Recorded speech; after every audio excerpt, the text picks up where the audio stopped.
live betting reaction to all of the night's action. You're tuned in to VSiN Live on Mad Dog Sports Radio.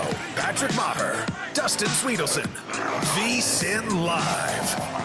Okay, VSiN Live, Mad Dog Sports Radio, as we say hi on a Friday. Hope you're having a nice week, heading into the weekend, heading into June. 888 Mad Dog 6, 888-623-3646. Dustin Swedelson, I'm Patrick Meagher, Isaiah Ramirez, Ryan Smith in Las Vegas. You can find us on YouTube at VSiN Live. Hit us up with a sub. We appreciate that as we welcome you in, and we do have a Game 6, and that's where we start. So the Knicks found a lead that was safe against the Indiana Pacers. Of course, we've seen some big comeback wins, but we're going to have a Game 6. Boys, I'm getting an echo. Not sure if that's on my end or your end or everybody's end. You know what? It's probably this right here. Let me fix this. All right, there we go.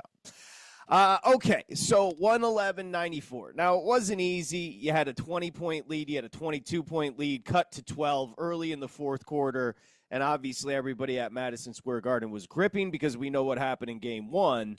But if you look at it, we've been killing Jalen Brunson for not having an impact. And then we anointed Tyrese Halliburton for being the greatest player of all time. Again, you're listening to two dummies that get caught up in recency.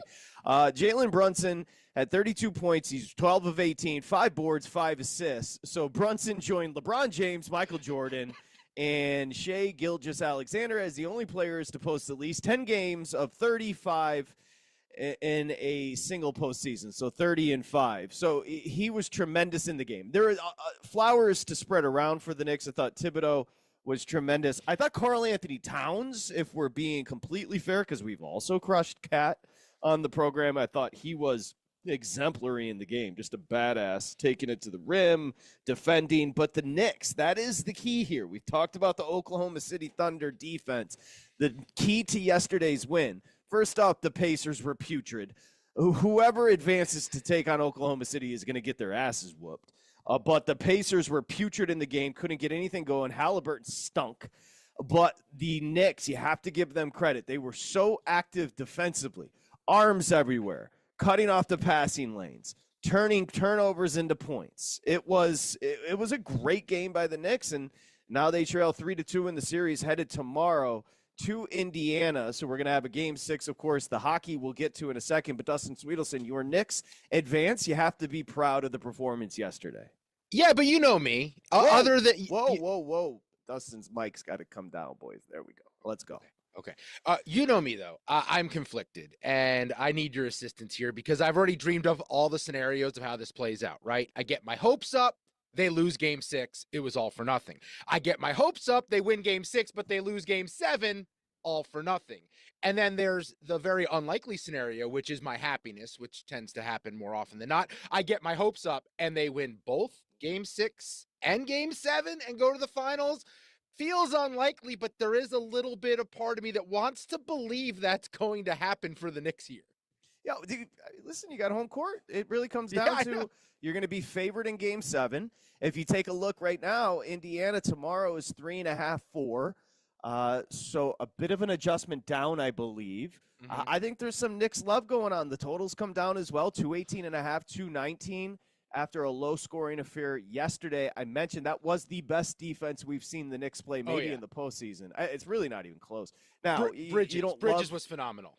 You don't love Obi Toppin taking 100 threes. You don't love you don't love a disjointed offense from the Pacers, which that was. But again, chicken egg. Do you talk about the Pacers' lack of offensive effectualness, or do you talk about the Knicks just being dialed in defensively? This is what's, and I understand your confusion or your frustration with this Knicks team because this is what's so confounding. They are and it's frustrating because we saw it, and then they go back Game 5 Boston and just get their asses beat. It's frustrating because what they're capable of and what the ceiling for the Knicks can be. You could argue the ceiling for the Knicks may be higher than the ceiling for the Pacers, but the Pacers a more consistent team. And I think that's where we're at right now with 2 games potentially to go. And these are 2 teams that have been mostly good under pressure. There was no pressure on Indiana last night. All the pressure was on the Knicks, and they answered the call. That's what they've done every step of the way. That's Jalen Brunson's MO. So I wonder if game 5 was a product of Indiana having a mulligan, having some wiggle room, knowing they can lose this one, come back home, play their best. And then I look at Halliburton. I couldn't believe the lack of aggressiveness. And then I started looking on, social media after the game and saw clips being posted. Mikal Bridges was like a Tide Pod. He was in that dude's shorts all night long. Halliburton couldn't get free. He couldn't get open. He couldn't do anything. You got to tip your hat there. And then the other piece is the evolution of Tom Thibodeau. Because if I'm going to be fair, I've annihilated Thibodeau for the last couple weeks here. You hired Michael Malone last week. I did. And the Landry Shamet and DeLon Wright, two guys I did not think would be critical in me as a Knicks fan, thinking about my team going to the NBA Finals. They've been tremendous because the one edge Indiana had was the depth, right? The edge they had was those minutes where the second unit's in and the Knicks starters are tired.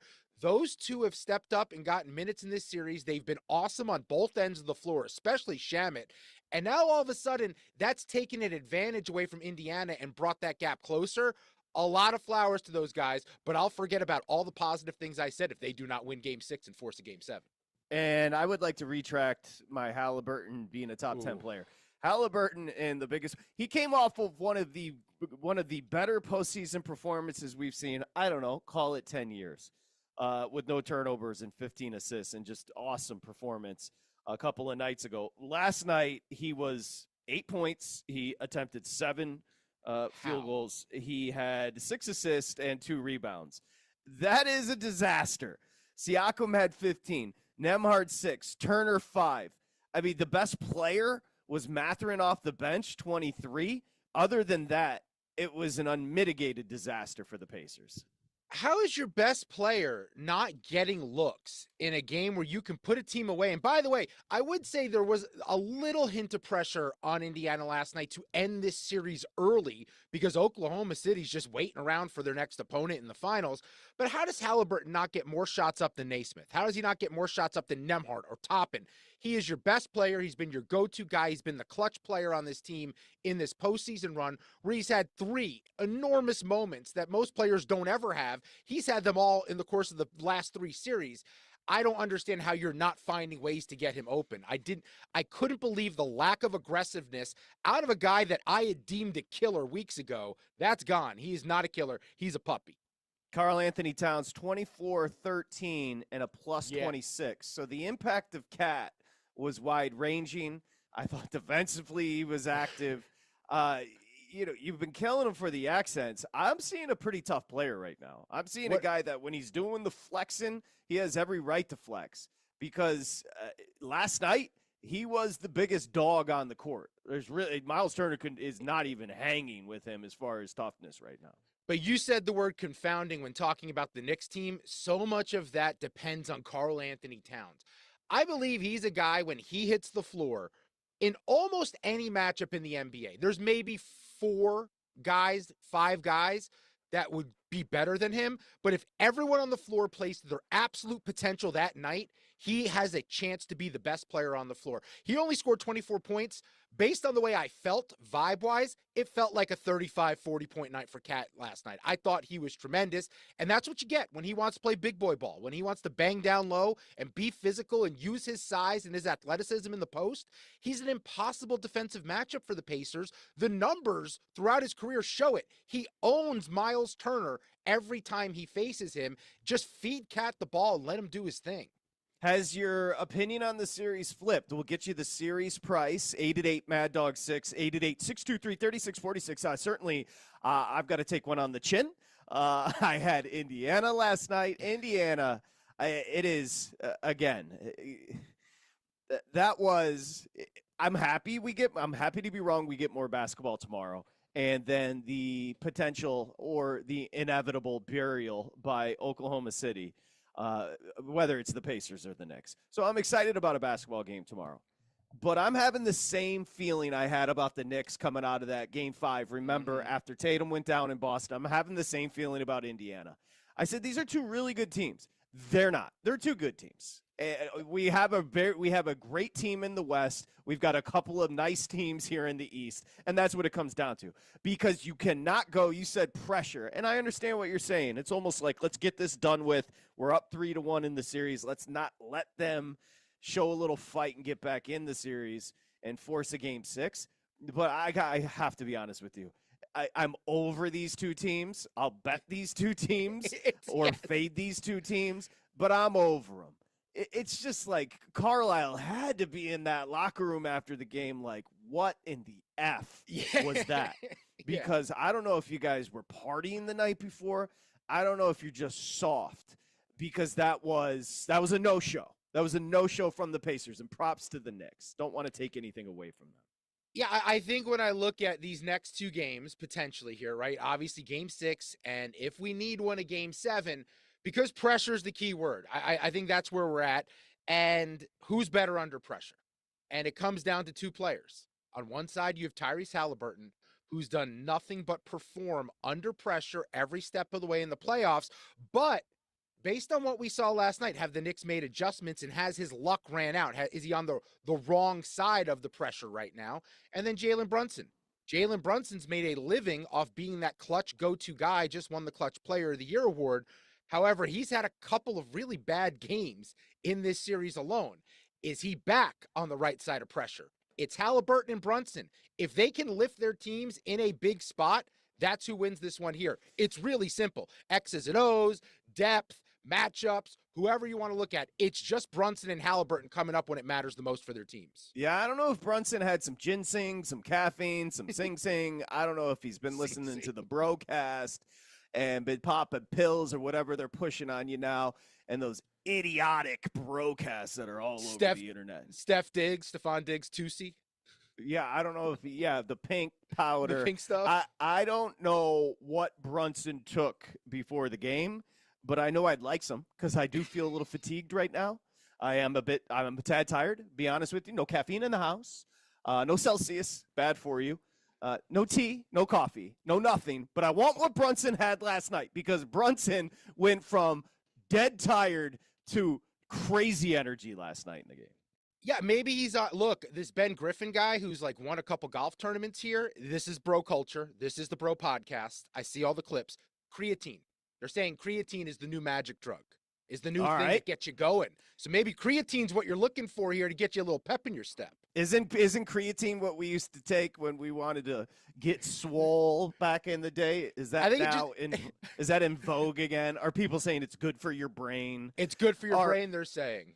Are uneducated Rogans popping off about doctor stuff that they have no clue what they're talking about?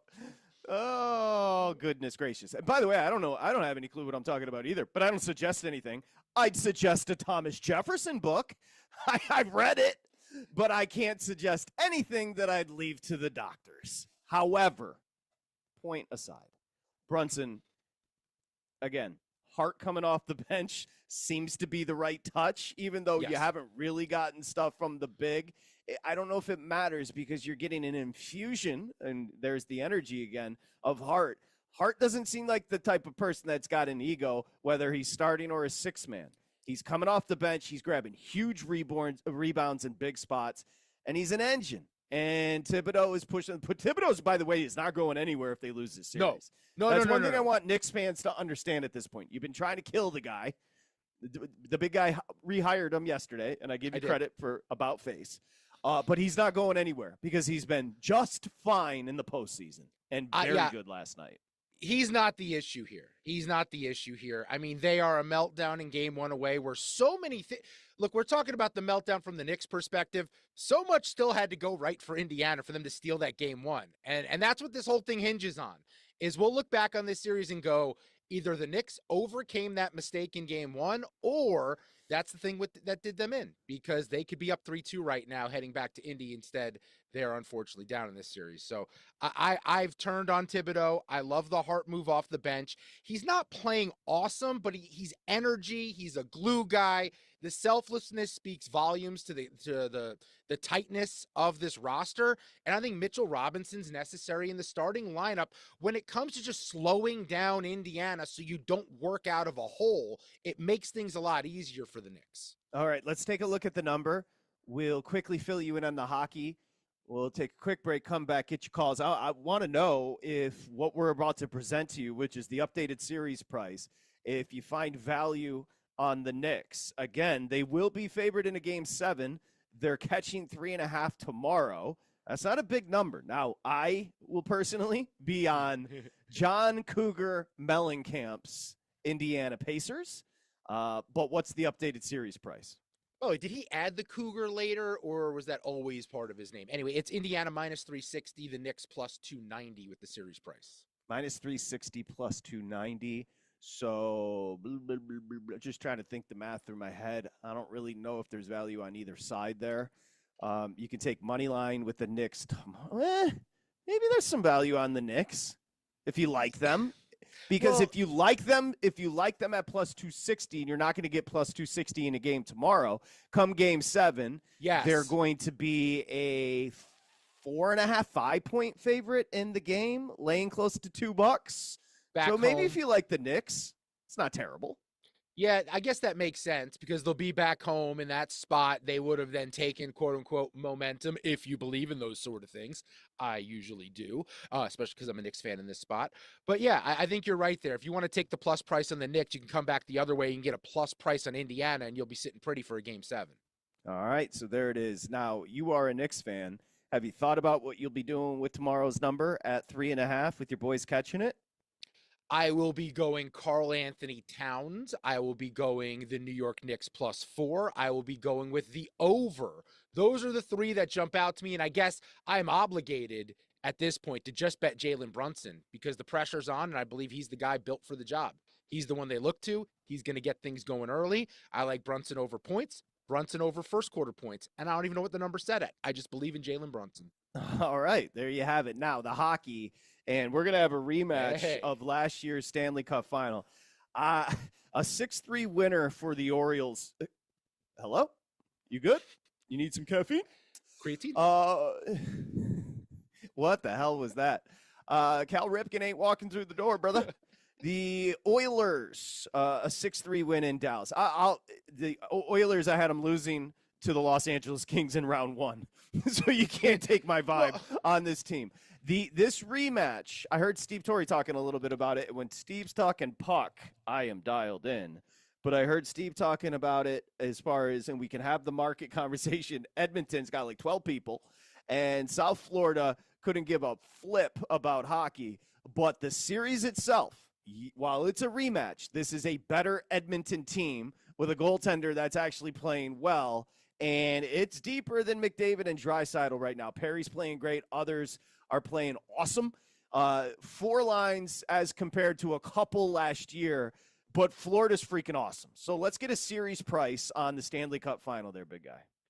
Yeah, I'm actually into this. I like the juice that comes with a rematch. Your series price, it's even, buddy. Minus 110 on either team right now. The market believes these teams are neck and neck. I hadn't even looked at the series price. If you asked me, I would have priced it even. So $110 up and down. I don't think much separates these two. They're both wagons offensively. Maybe advantage in net with Florida, but this is going to be a 6 or 7. This is going to go 6 or 7. There's no way around it, and it's going to be electric. Edmonton, I think there is something added now. Again, smaller market, but I think when you do have a Canadian market in the mix, and they haven't won, we know the stat, they haven't won a Stanley Cup since what, 92, 93? With the Habs? So when you have a Canadian market, there adds a little something, a feel to a Stanley Cup final. It's Florida versus Canada. Hey, let's go, America. Florida's the new hotbed for hockey. All they do is win cups down there. The Lightning, the Panthers, that state's got more cups than Canada's had in the last 30, 40 years. This is the first rematch in the final since 2009, the 5th since 67, 68. The last time we had well, that's not right. It can't be a finals rematch since 09 when I have Lightning Canadians in 2021 as a rematch. So I got you, brother. Sense. Hey, listen, I just said Eddie Murray played for the Oilers. Yeah. So what are you going to do? Here's what I'd like you to do, because I was thinking about this last night while I was watching the hockey and basketball with the split screen, which multitasking is tough. So what I'll do is I'll have the iPad to the left, and then I'll have the big hoopty television with one of the games on. So I can't go split on the actual thing. Like, I agree. the psychopaths that will have like 12 or like 8 NFL games on one screen at the same time. It's like, how is that even possible? So I can't do that. But I was curious because these games, this is our first respite, and it's not great, but not having a hockey or a basketball game on a Friday like this. How have these postseasons rated? Oh, Let's dig up that information and come back with it, because I am curious the difference between the NBA numbers and the NHL numbers. The NHL is a better product in the postseason, aside from a few thrillers in this NBA postseason, but there are going to be big time blowouts. Listen, last night, even though it got cut to 12 in the fourth quarter, it wasn't a very entertaining basketball game. So what we're going to do, we're going to hunt down the TV viewership for NHL and NBA, if we can find it for this year, just to give you a barometer who's watching what. And Dustin's Knicks, he's all the way back in. Again, they'll be favored in Game 7. Can they pick up Game 6? You tell us. 888-623-3646. VSiN Live. It's Mad Dog Sports Radio.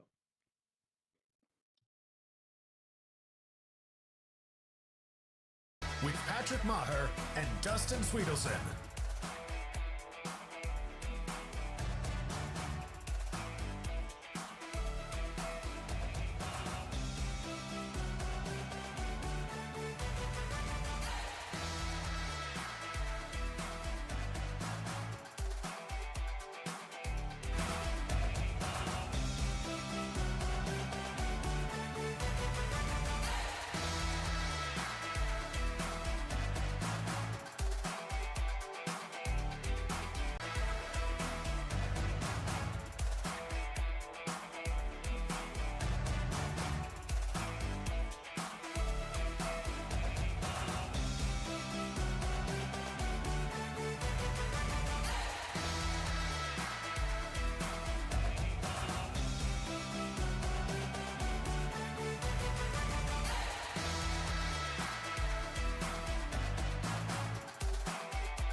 Welcome back to VSiN Live on Mad Dog Sports Radio. Here's Patrick Maher and Dustin Swedelson. Okay, VSiN Live, Mad Dog Sports Radio. Remember, you can become a pro. You got the golf, you got horse racing over the weekend. You've got more basketball over at vsin.com/subscribe.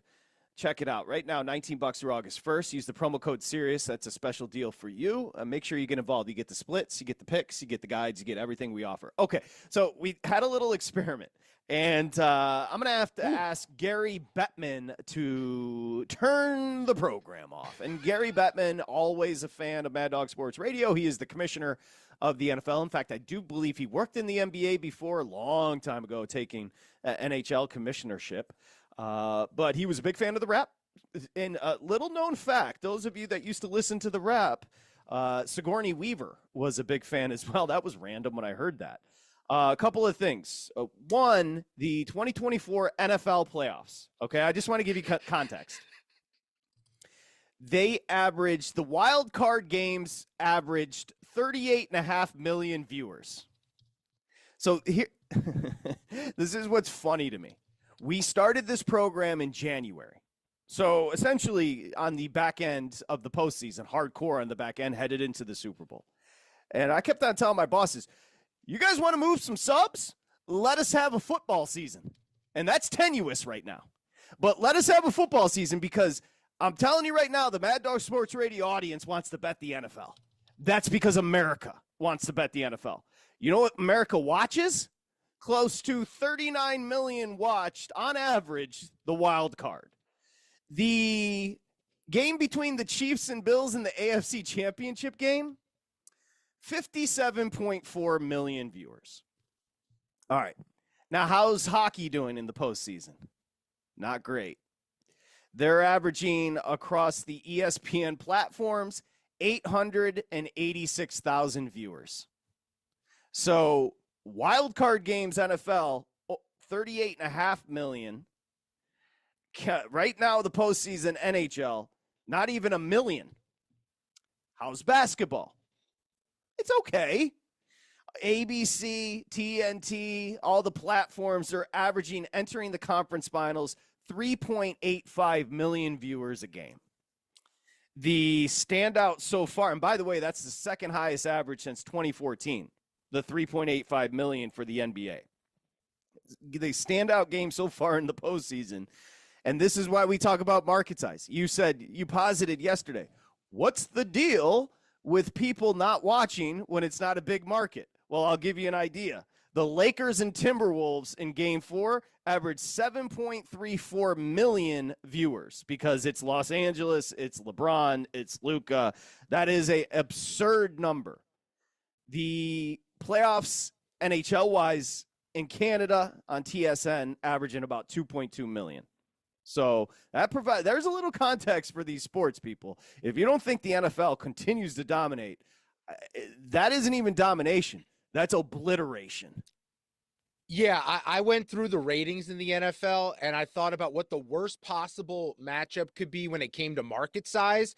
It would be New Orleans versus Jacksonville, I believe. I know Buffalo should be in the mix, but it feels like they have a big national fan base. Jacksonville feels because they're newer.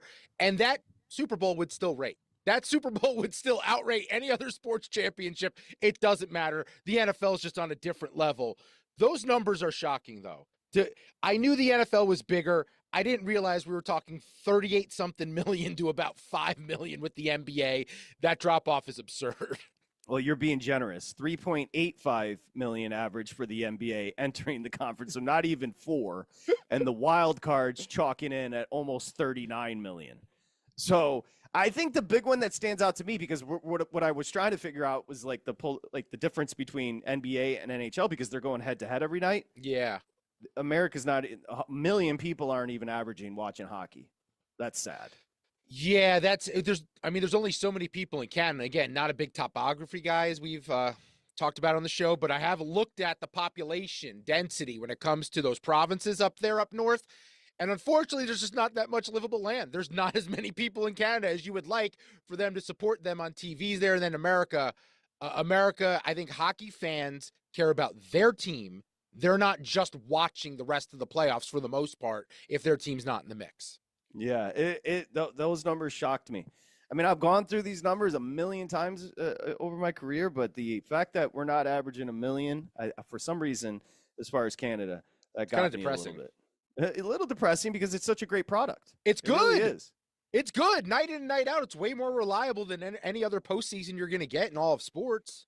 So the Knicks have forced a game 6 tomorrow in Indy. It seems like the storyline is we know that McAfee is battling with John Cougar Mellencamp. McAfee has completely reconceptualized the concept of thin skin. We know that it's unbelievable, dude. Just relax, bro. He wrote Jack and Diane. Okay, look, that's John Cougar Mellencamp, people. That's a legend. But, he's bitter that McAfee was being mean. I didn't think McAfee did anything wrong. He was calling out the Knicks fans that traveled, Chamelet and Ben Stiller and all those peeps, Kylie Jenner. He was calling them out. Hey, you bring juice. They were lined up yesterday at MSG. I have no issue with it. But the game 6, and it's only 3.5. I was trying to think, what was the last one that closed where the Pacers dominated, which was game 3. Do you remember what that closed? 4.5? Game 3 was Sunday in Indiana? Correct. I believe they were 3. 2.5. 2.5. It was 2.5. Oh, okay. Total was 224. So we've jumped up That's a what it point was. here. We've jumped up a point here. All right. I'll lay it with the Pacers. Are you betting with your heart? I want to get to the calls, but are you betting with your heart, or do you truly believe that the Knicks are 4-7? I have this sick thing going through my brain right now where, most people go, I'll do the emotional hedge. I'll bet against my team, but I'll be happy if it loses. I feel like my team needs that good energy. They need everyone to believe right now, little angels in the outfield experience. I'm going to be waving them right here, hoping some ghosts from the past for the Knicks help them get the ball through the basket. I'm going to support the Knicks. I'll back the Knicks in this spot because Jalen Brunson is built different. It's just a fact. He was tremendous after we buried him and said he's a number 2. He was awesome. And literally built different. He's 6'2", maybe 6 foot even.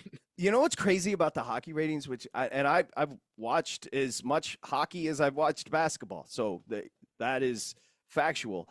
I think I'm skewed because the hockey ratings for me growing up in what they call Hockey Town, that's, a cheesy moniker that was for the Detroit Red Wings and the state of Michigan. But the local ratings for hockey in Detroit were bananas.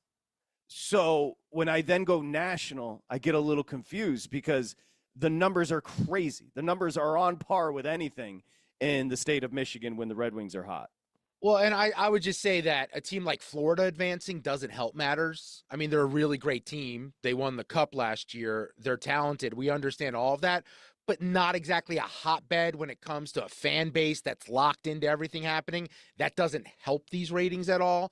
Anyone from Canada helps the ratings to a degree, but you need some of the big markets from America. That's why maybe Dallas would have been good, but I'm not even sure they have a market down there that cares. I'm open-ended. I'm not assuming anything. I think having Canada in the mix is tremendous. And we could all agree, whether you like or dislike hockey, that the Panthers-Oilers better than Oklahoma City v. Knicks or Pacers, just from a competitive standpoint. It's not even close, to be fair. I mean, would you Knicks or Pacers, do either of them push Oklahoma City to a game 6? Because it's Oklahoma City in 5 at worst, maybe even a sweep. I'm saying 5 for both. Whether it's the Max. Knicks or Pacers, it's a formality. It is a formality. I would agree with you there. All right, open up the phones here on a Friday. Appreciate your patience. Those ratings bummed me out a little bit. Let's say hi to Johnny in Atlanta. Johnny, welcome. What's going on? I'm talking about Pacers. That game last night, and everybody laughed at me about Greg Dole, but he called the Pacers out. They did not play hard at all because everybody keep on saying the Knicks played great defense. How they played great defense if they bench put up 53 points? The starters just didn't want to play. And they laid down because they're trying to finish off Indy, and I hope they do because I really feel like they just laid down for the Knicks just because they didn't want to finish it off in New York. Ain't no way your bench put up 53 points, and y'all only put up 37 points. Yeah, Halliburton Johnny was good. I mean, he wasn't at Can MSG. shoot. By the way, you mentioned Greg Doyle. We should play this before the Yeah. next call. So, and I'll give a little background on Doyle after we play it, but there was an interaction between the Indiana Star lead writer, Greg Doyle, who's been writing about sports for a very long time, and Pascal Siakam. Dustin had an interaction, yes? Yeah, and this is how that went with Doyle asking him about the game last night. How is that possible? What do you mean? How is it possible to not fight hard enough in game? What are you talking about? They played harder than us. It's okay. We played hard, but they played harder. What's your point? I don't get it.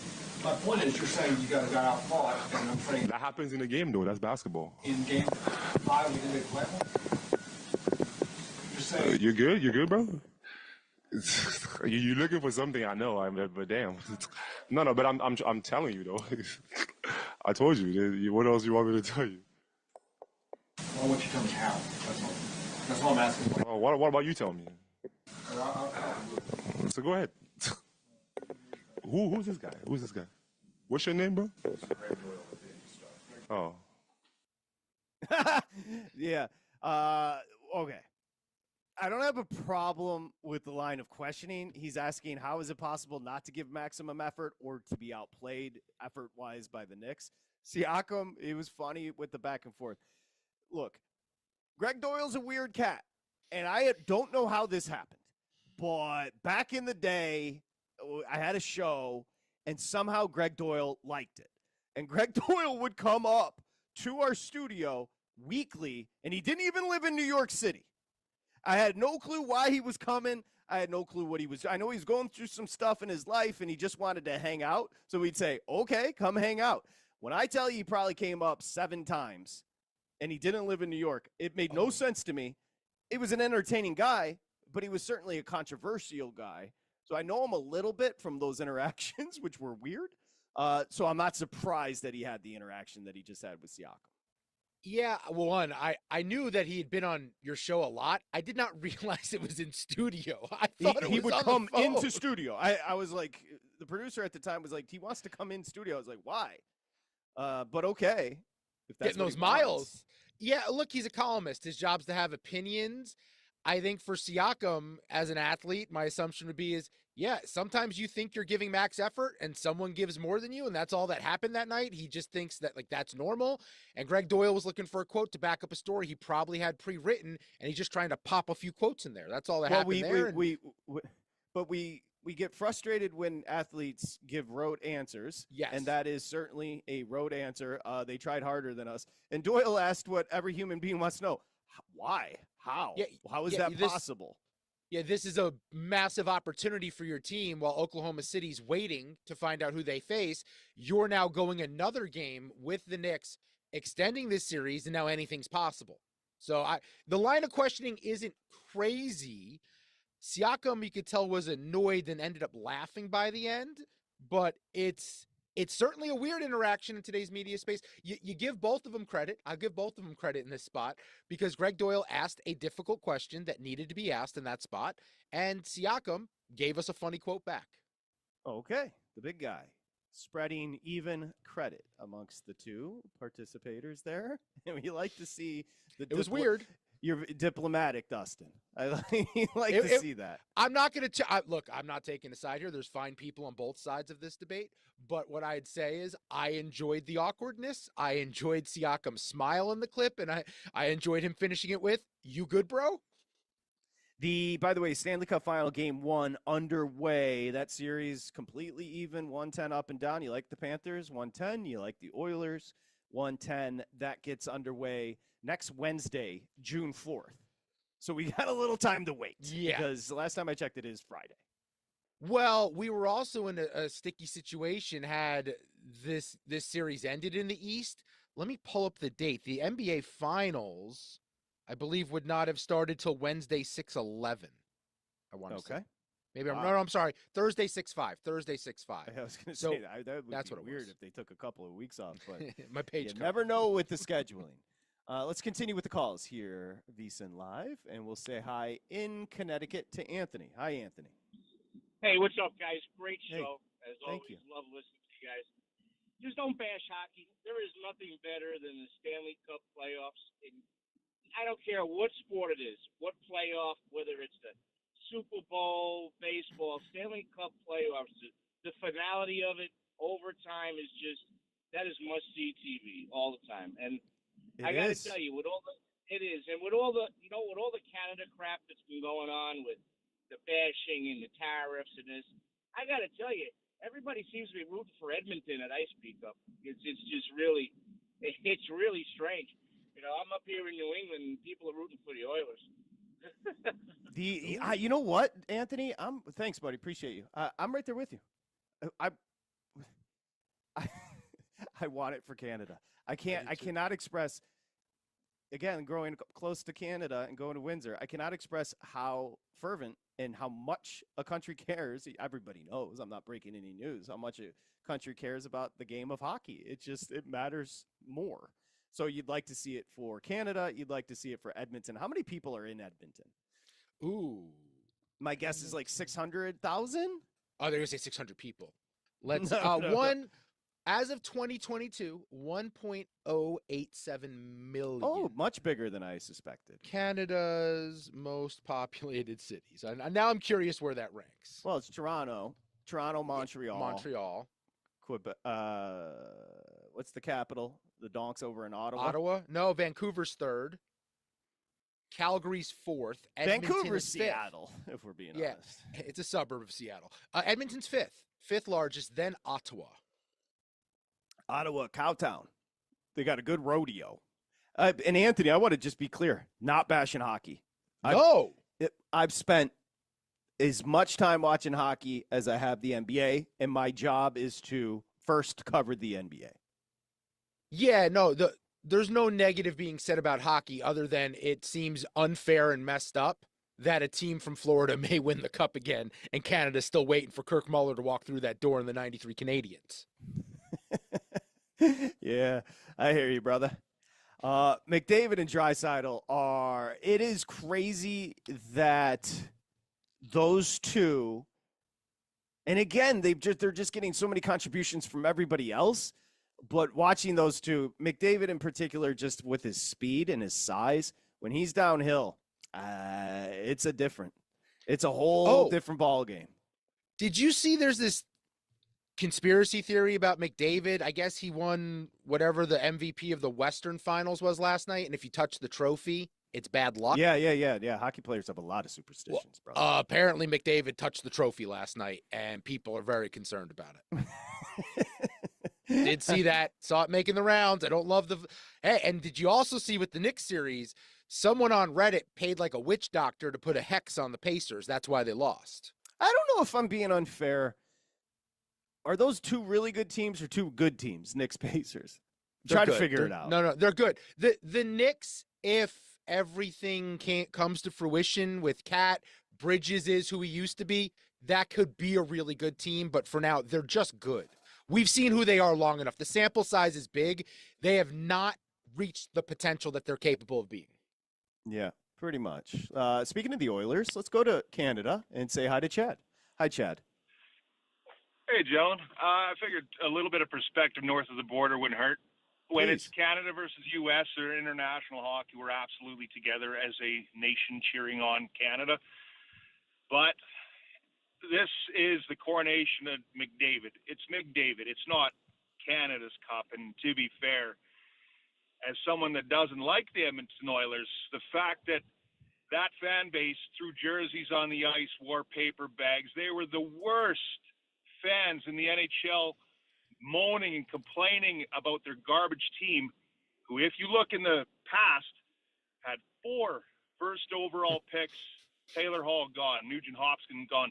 The worst first overall pick in NHL history, Neil Yakupov. And then they get gifted McJesus. Like, the cup's going to go to wherever McDavid plays. It shouldn't be the Oilers, if we're just being clear. Like, they already had Gretzky, the best player of all time, and they got their cup run. I can't wait for the Panthers, hopefully, to repeat. They're the most obnoxious, worst fans. Go Google or fire up on the Twitter machine Edmonton Oiler fans fighting each other. That all they do is get drunk and bitch about their team or fight each other about their team, say they're the best or say they're the worst, and punch each other in the face. I hope it's who is your team, Chad? Who do you pull for? Are you ready for this? Yeah.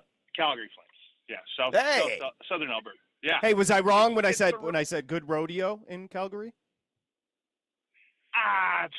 It's a drunken stampede. All you do is go there, spend money, and buy fake cowboy gear for a week. But I mean, it's a good time. But we do have a united front up north. No tariff. Go Edmonton. 888-623-3646. You feel me? Sounded familiar. You know what? Anyone but Edmonton. I needed perspective because that's interesting. I mean, the Oilers had such Fuhrer and obviously Coffey and Gretzky. They had such a run that it's interesting the way he framed it. This isn't about the Oilers. This is about Connor McDavid. The Oilers were an expansion team, I believe, when they got Gretzky, right? And then they had all those other first rounders, right? Messier, Paul Kariya, Grant. They just had studs left and right. But I thought that was an interesting take of, look, we back our other Canadian teams, but anyone but Edmonton, and we'd back them harder. That's the vibe I got. Yeah. I mean, first off, let's be fair. No nationalistic stuff here. If you're in Canada, you want to beat the ass of anything that has to do with America right now. Yeah, it's hard to do. You can't even drink bourbon. We won't even let you have our bourbon. Kentucky just gave Kentucky gave you the Heisman. And by the way, when you start positing things like, hey, remember when Edmonton was when you start thinking through things on the air, you put me in a very tough spot. No, I was pretty confident about that. I was locked into hockey back then. Since then, not so much. I hear you, brother. I hear you. The big guy, also known as Dustin Hennessy. And we'll have an update on that coming up in just a bit. The big guy. All right. 888-623-3646. He's Mr. Nick. He's Clyde Frazier. This is VSiN Live, Mad Dog Sports Radio. This is VSiN Live on Mad Dog Sports Radio with Patrick Maher and Dustin Swedelson.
reminiscing about Yari Curry and Jeff Bookaboom.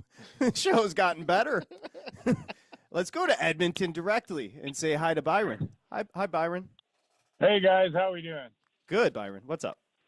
Excellent. No, I was just taking umbrage with the last caller that was the Flame fan and was pretty much knocking Edmonton for fighting amongst themselves, and it that just doesn't ring true.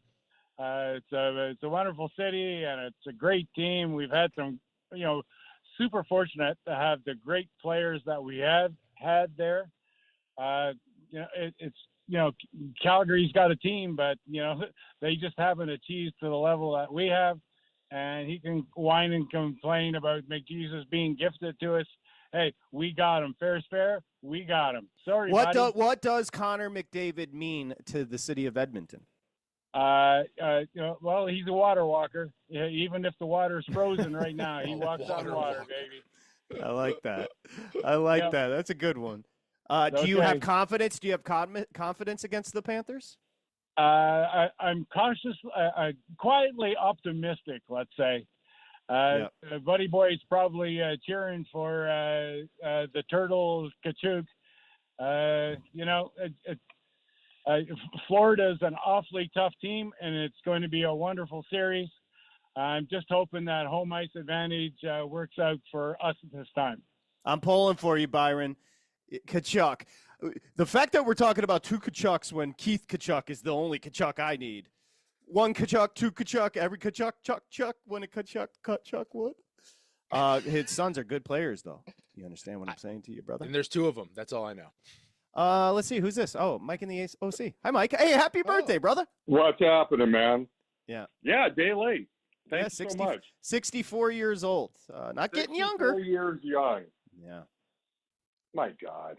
It's too much. I was Ding Tai Fung. I guess I'll keep going. Yeah, you got plenty of time. You got plenty of runway in front of you. You look great. What's new, buddy? What's new? Listen, the last time I called, I felt like Ali Foreman. You remember 74, Rumble in the Jungle, right? Ali's on the ropes. All of a sudden, he turns it around and knocks out Foreman. You guys thought this party wasn't happening.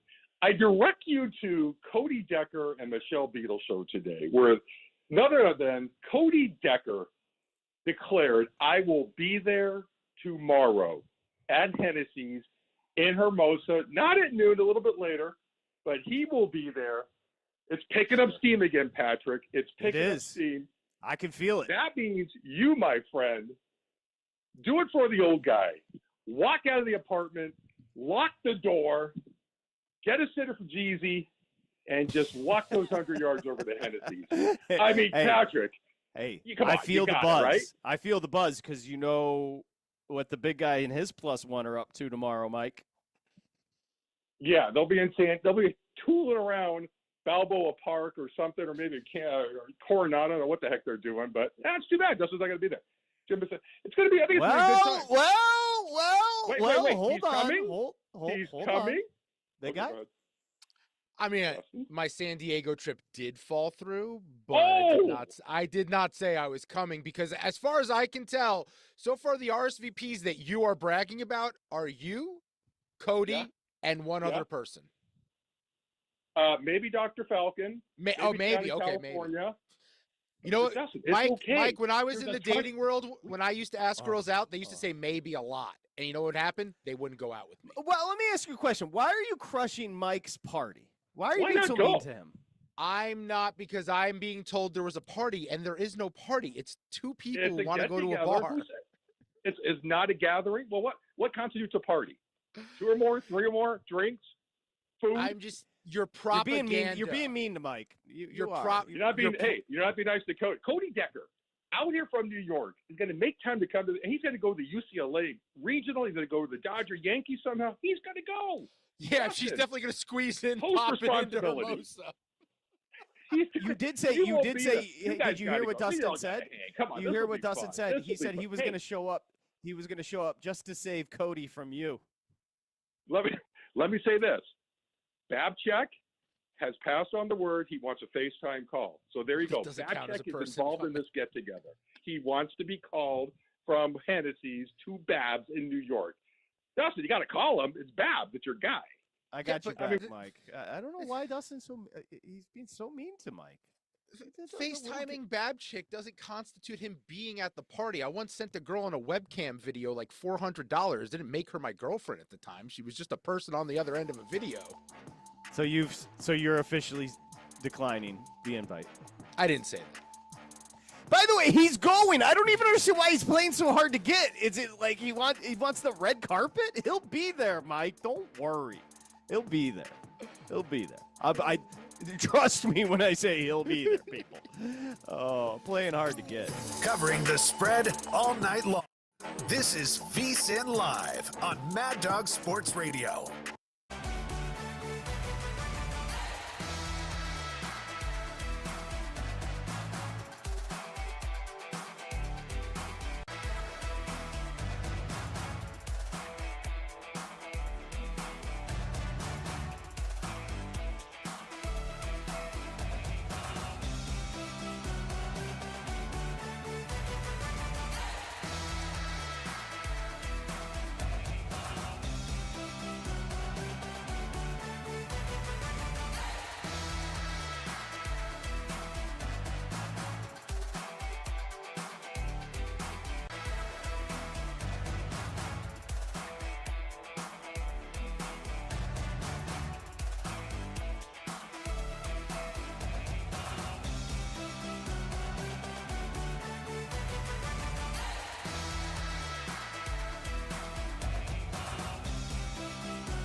Welcome back to VSiN Live on Mad Dog Sports Radio.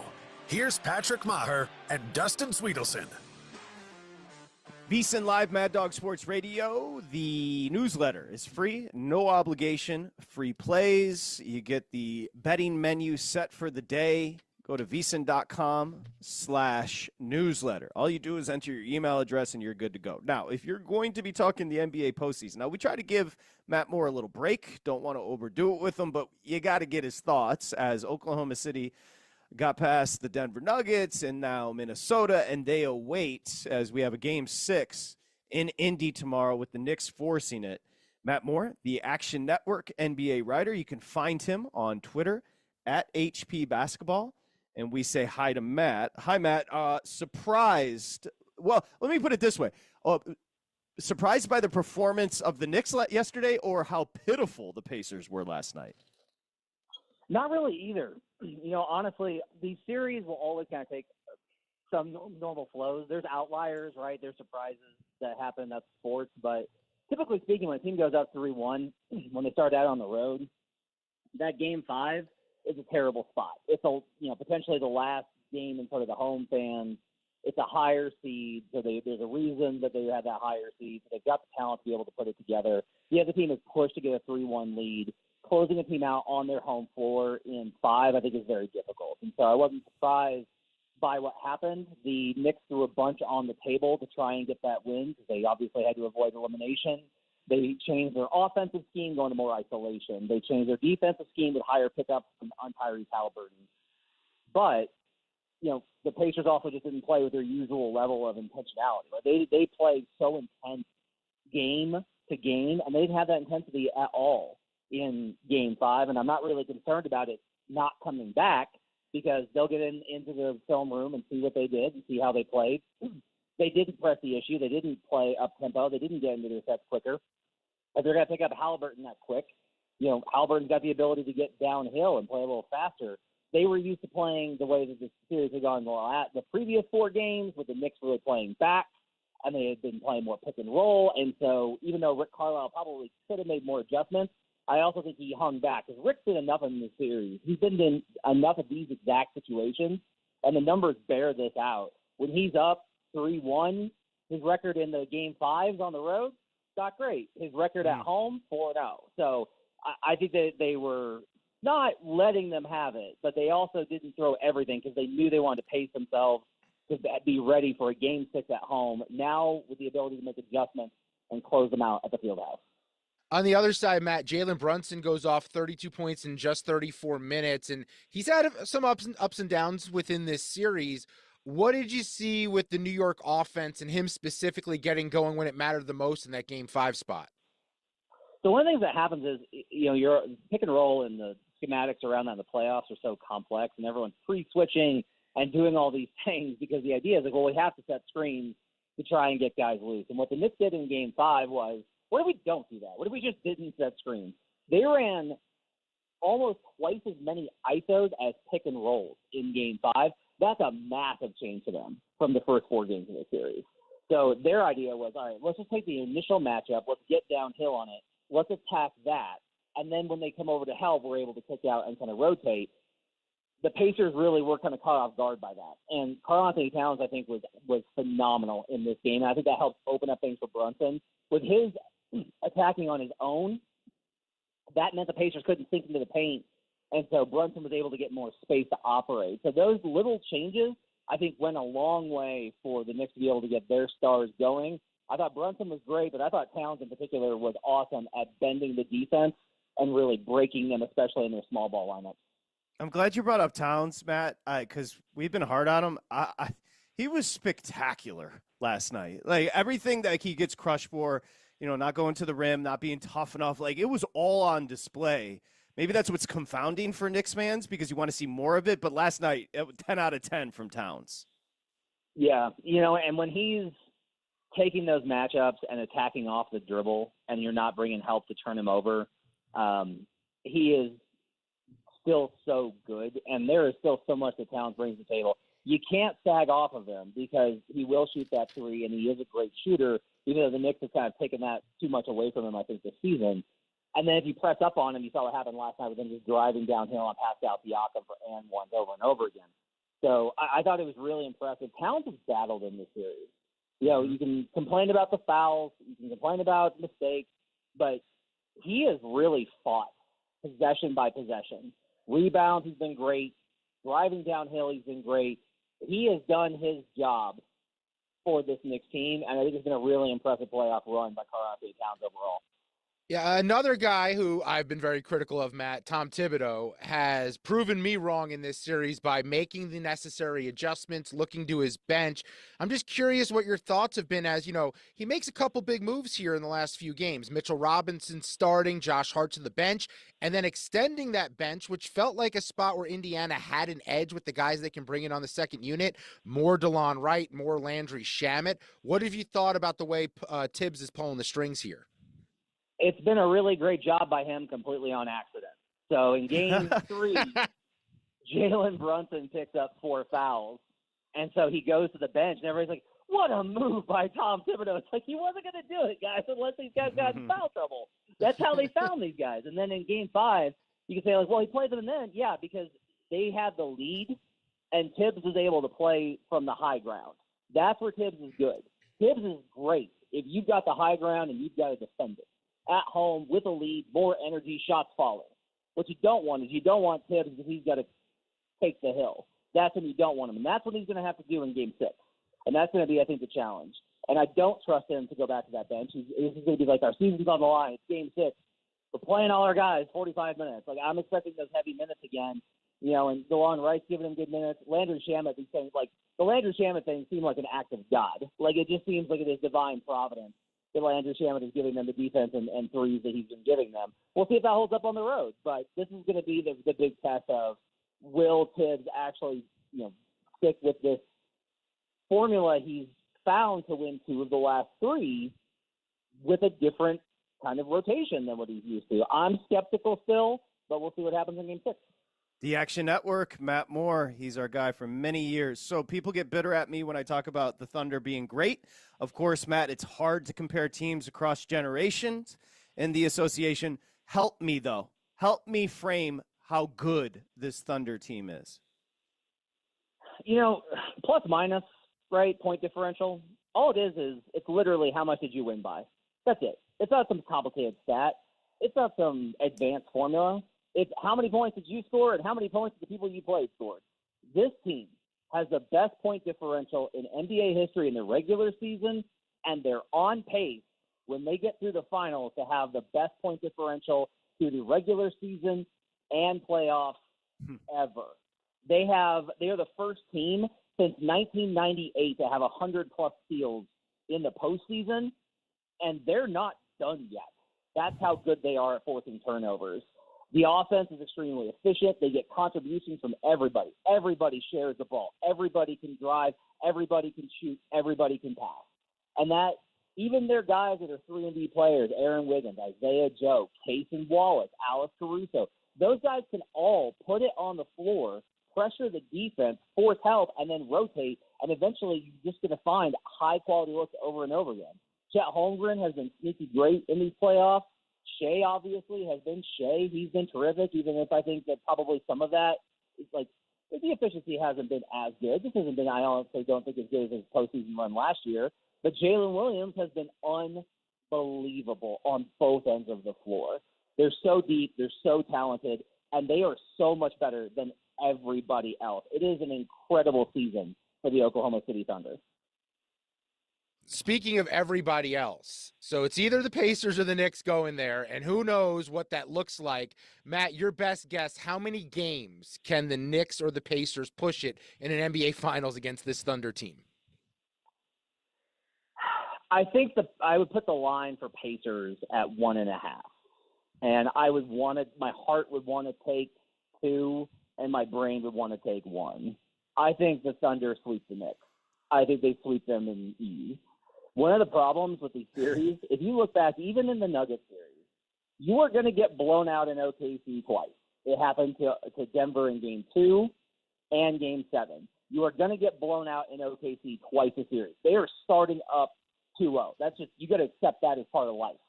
So now you got to go to the other 5 games, and you got to win 4 of 5 from the other 5 games, which I think is difficult. And then it gets to, okay, well, they're not going to win outright. But can you win 3 of 5? Can you win 2 of 5?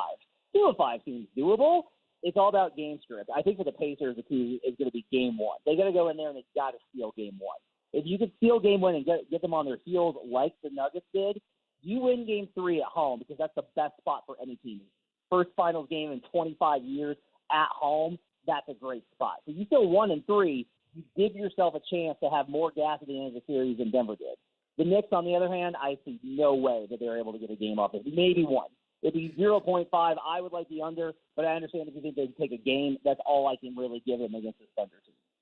Matt, I know there's no such thing as repeating, but I'm going to ask you the question anyway. I've been asking people, Oklahoma City, 6 seasons of basketball, I set the championship total at 2.5. They're going to get one this year. You going over? You going under? I'm going under. Look, there's a reason we've seen nobody repeat since 2018. It doesn't happen anymore. And there's, a variety of things that we can point to as far as incidental situations, but that's before the new CBA. They're going to have Chet Holmgren and Jalen Williams both come up on the rookie extension, and it is almost impossible to fill out a roster when you have three guys with those type of contracts, which means they're probably going to have to move one. This is a year which everything went right for them, and they've been amazing. I've talked about everything. Like, this is the best defense I've seen. And, like, I used to be like, since the Pistons in 04. Now I'm kind of like, man, I may have to go back further than that. Like, it's insane how good they are.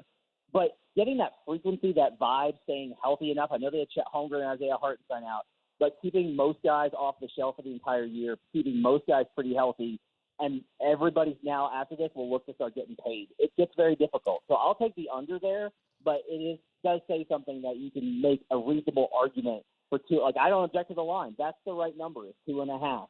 That's the right number, but I'll have to take the under.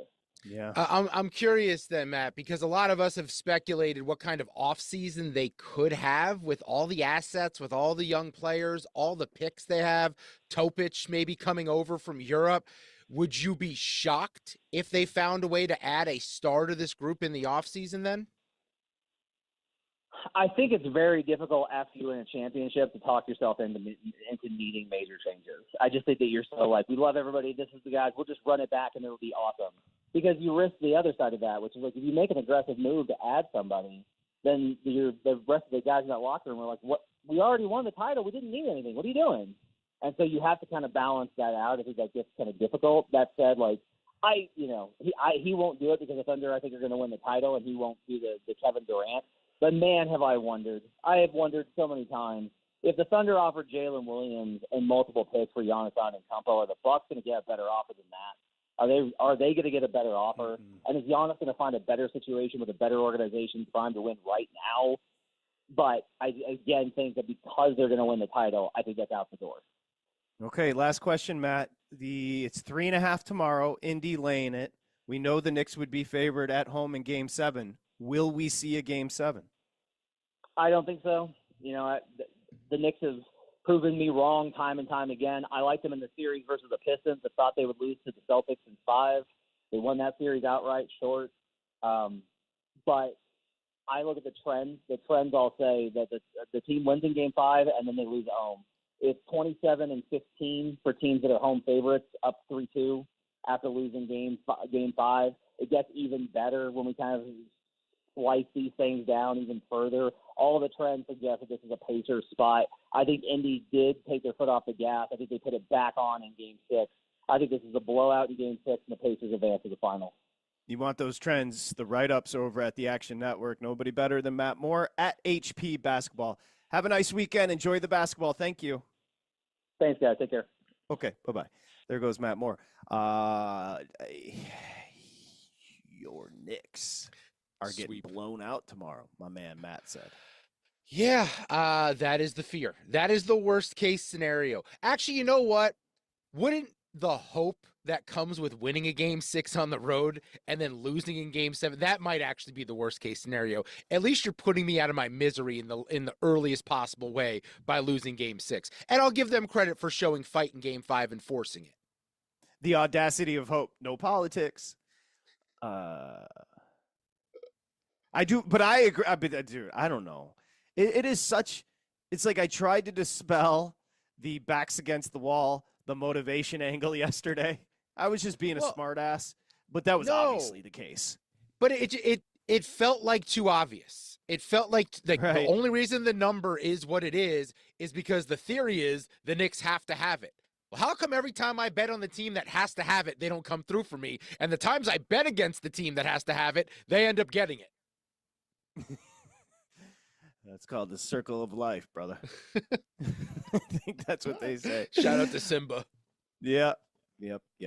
All right, 888-623-3646 here at VSiN Live. We say hi in Detroit to our buddy Tony.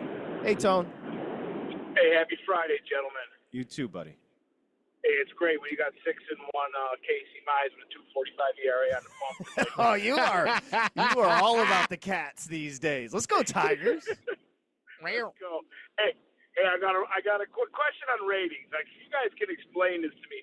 One thing you were talking earlier, I love how the NBA used to be like, Christmas is our day, and the NFL just kicked them in the face and said, now we got a triple header. So the NFL's they just took Christmas from them. And they're not even looking back, like a bully in a classroom. And when you talk ratings, I don't know if you guys can answer this. I'm not sure. how does streaming play into that? Because, for instance, like my two sons are away at college during the wintertime. They're both watching my DirecTV app, watching Red Wings or the Pistons or whatever. How does that tie in with 2 million viewers when young kids aren't watching a television most of the time? It does say, I believe, across all platforms. So Yes. those numbers would include the streaming.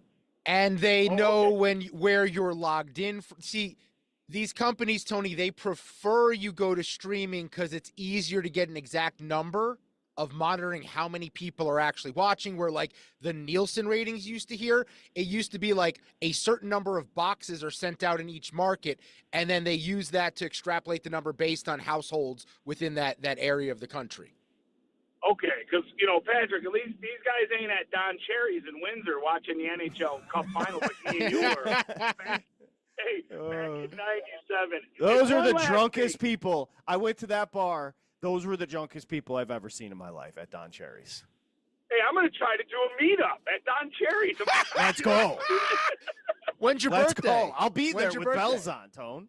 Hey, next April, if the Iser plan works out, my birthday, we'll get a first-round playoff Red Wing game at Don Cherry's.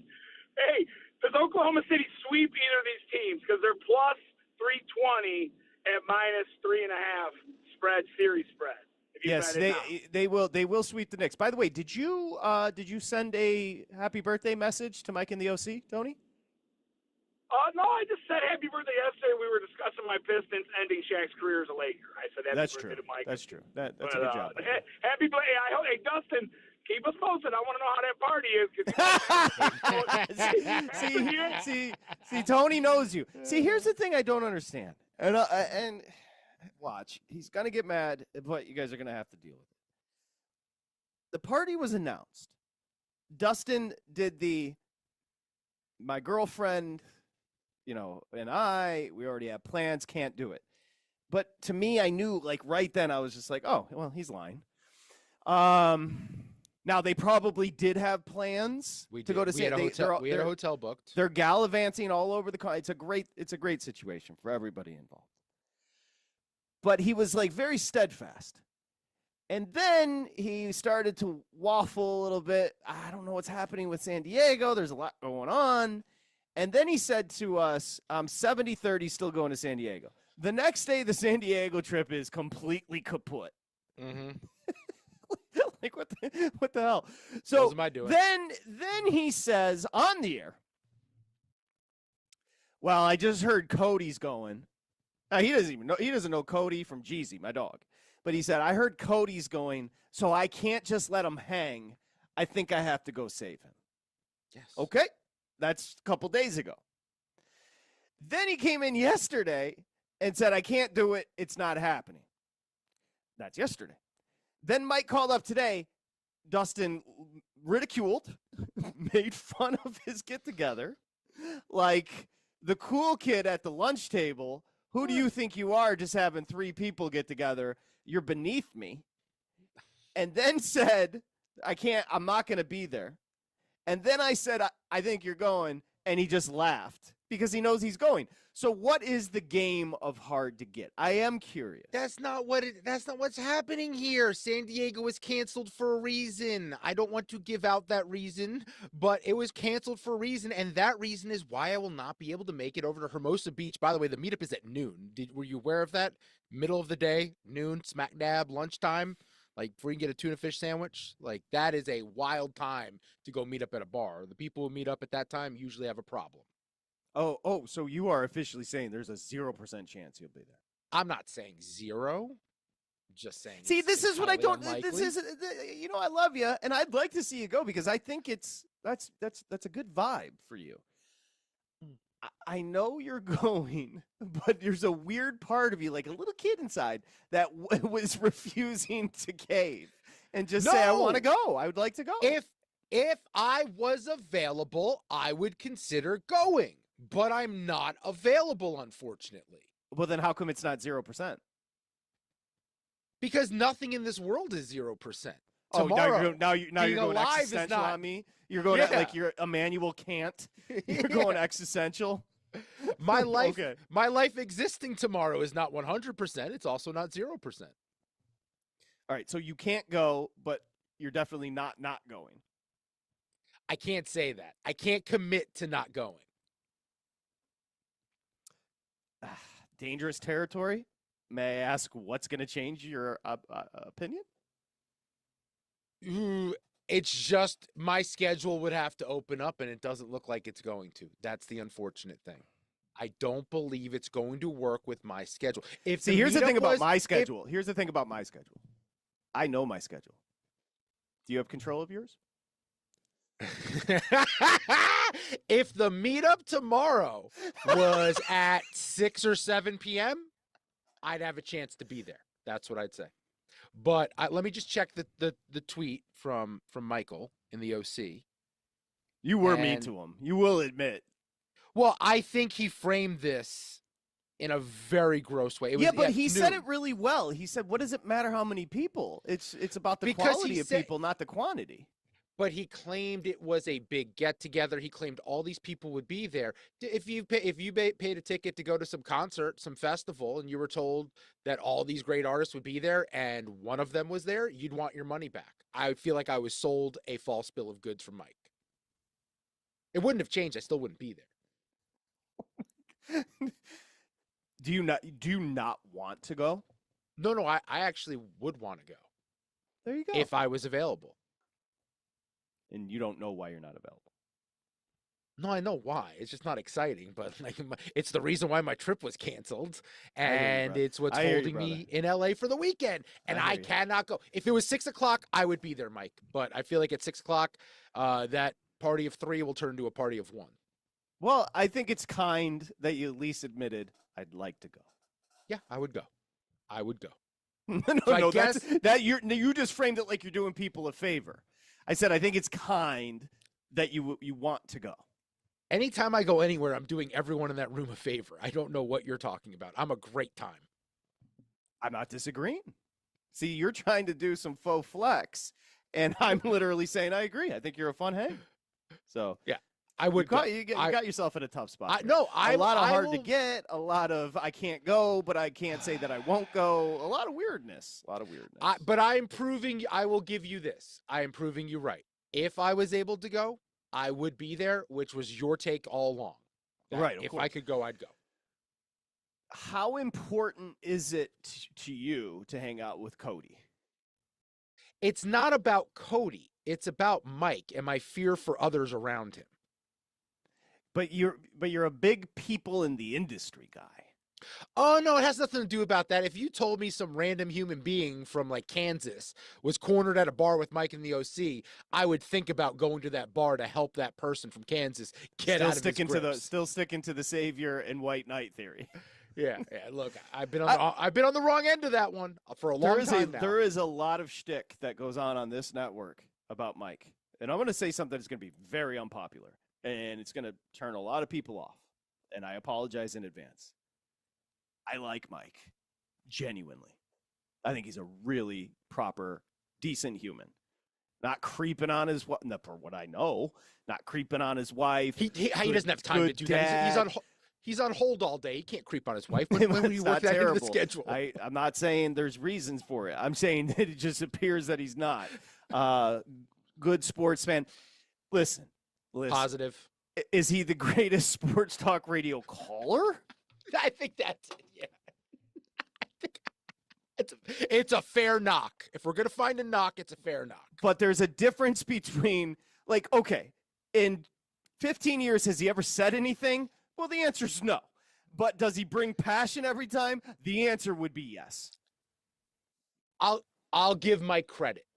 Does he love this community, this family that is Mad Dog Sports Radio? I have to give him credit in that regard. He tried to organize an event and just couldn't get people to commit. You know what we should do? It's a Friday. We should play the call. Can we?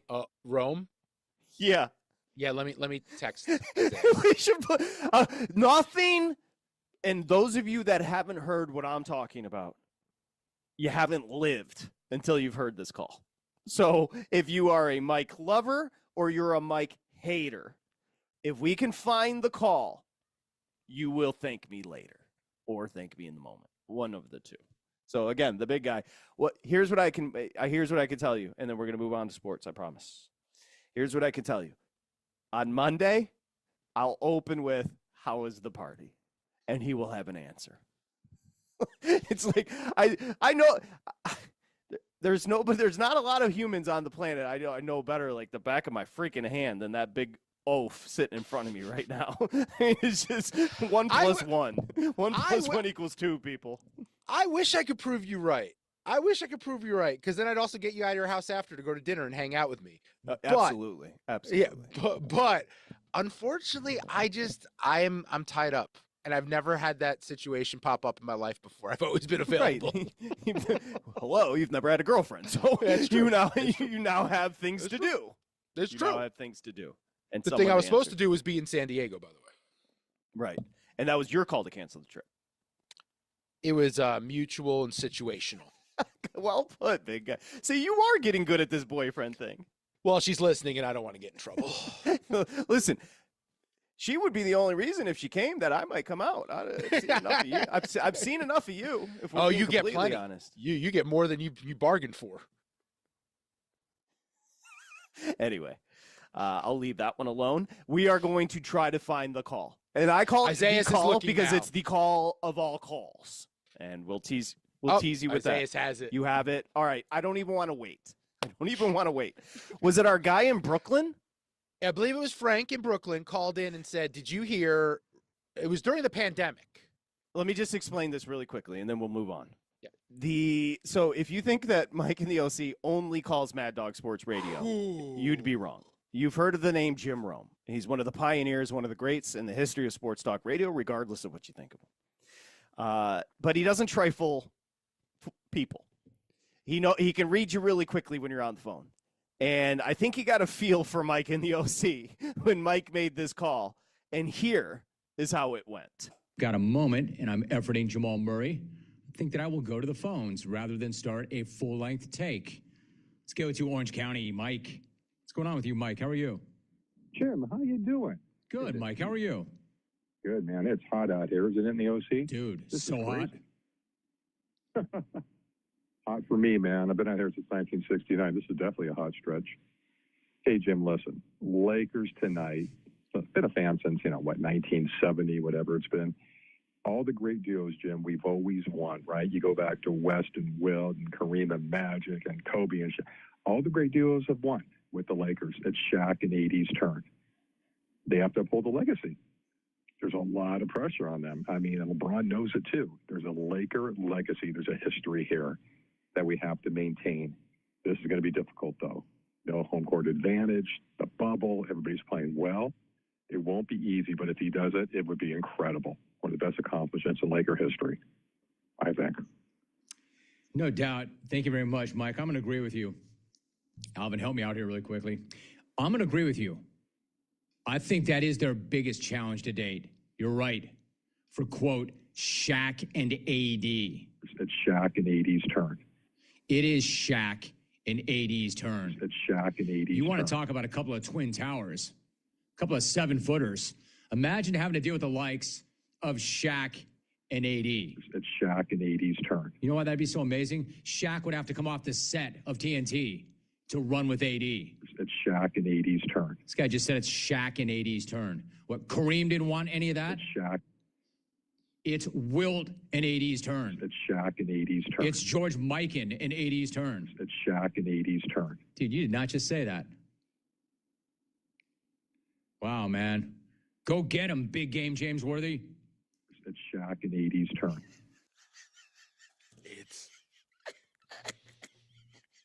It's spectacular. It's one of the greatest moments in radio.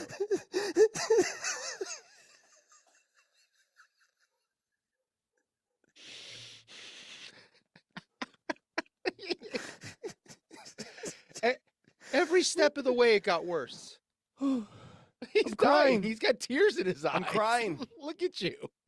I'm crying. Oh, there's so much to it. Oh, God. I can't. There's so much to it. He opened with the weather. Weather. Rome was just like, it's just super hot out. It's hot. He then said, been here since 69. This sure is a hot one. Pause, uncomfort, unnecessary 12 seconds of nothing, then a transition. But here's the thing. You've heard Mike in the OC a million times. You just heard his his great ass on the phone. He's loud. He's boisterous. He was doing I'm at work in a closet voice, Mike in the OC. So he was shook from the, oh no, Rome's not an idiot like that Patrick guy on Mad Dog Sports Radio, and he didn't play with me on the whole weather shtick. Now how do I transition? So he transitions into, wait for it, simply listing Lakers of the past. Rome beautifully never interrupted to save him from himself. You understand? It's an old hockey trick on the radio. He just said, this guy is hanging himself. I'm enjoying the hell out of it. Let's see where this goes. Mike got so confused after he ran out of former Lakers to name. He then said, uh-oh, got to go current, and said Shaq and AD. See you later. They cut it up within 2 seconds and played the biggest Lakers fan on the planet, said that in the bubble, it's Shaq and AD's turn to create their legacy. Incredible. Every time it gets me. But it's not even about the botch. It's not even about the Shaq and the AD. It's his quietness. It's his pacing. It's his, holy crap, the weather thing didn't work. Now what? That whole part of it, we're going to play again later. But that whole part of it is really, to me, the greatest thing that's ever happened on the radio. Sounds like a hostage video, right? A hostage phone call, negotiating to get like some children back from some evil enemy. You know what happened? Rome doesn't take calls hardly. So Mike called, didn't expect to get taken. Yes. He was literally at work. Said, oh, crap, I'm up, ran to the bathroom, whispered because he didn't want his bosses to, and then he just went into his shtick, which is listing teams or players. And one of the great catfishes of all time, listeners expecting to hear Jamal Murray, they get Mike in the OC on the other side of the break, which is quite a conundrum if you locked in. I can't. And then the last part I'd also add is he gave his I've been in LA since this year, and then also said, I've been a fan of the Lakers since his resume. Gave Rome his resume right before the take.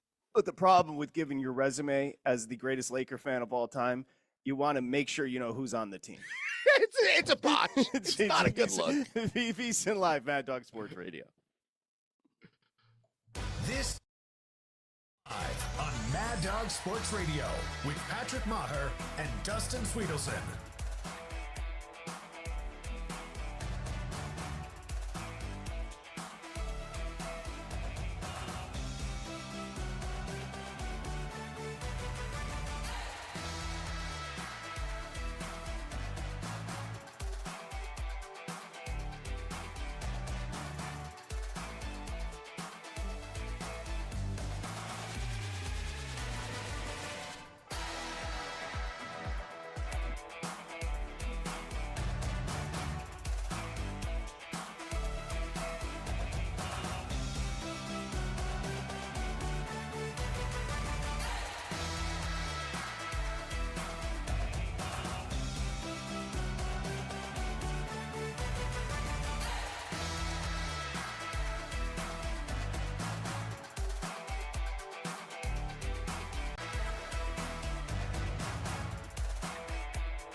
Welcome back to VSiN Live on Mad Dog Sports Radio.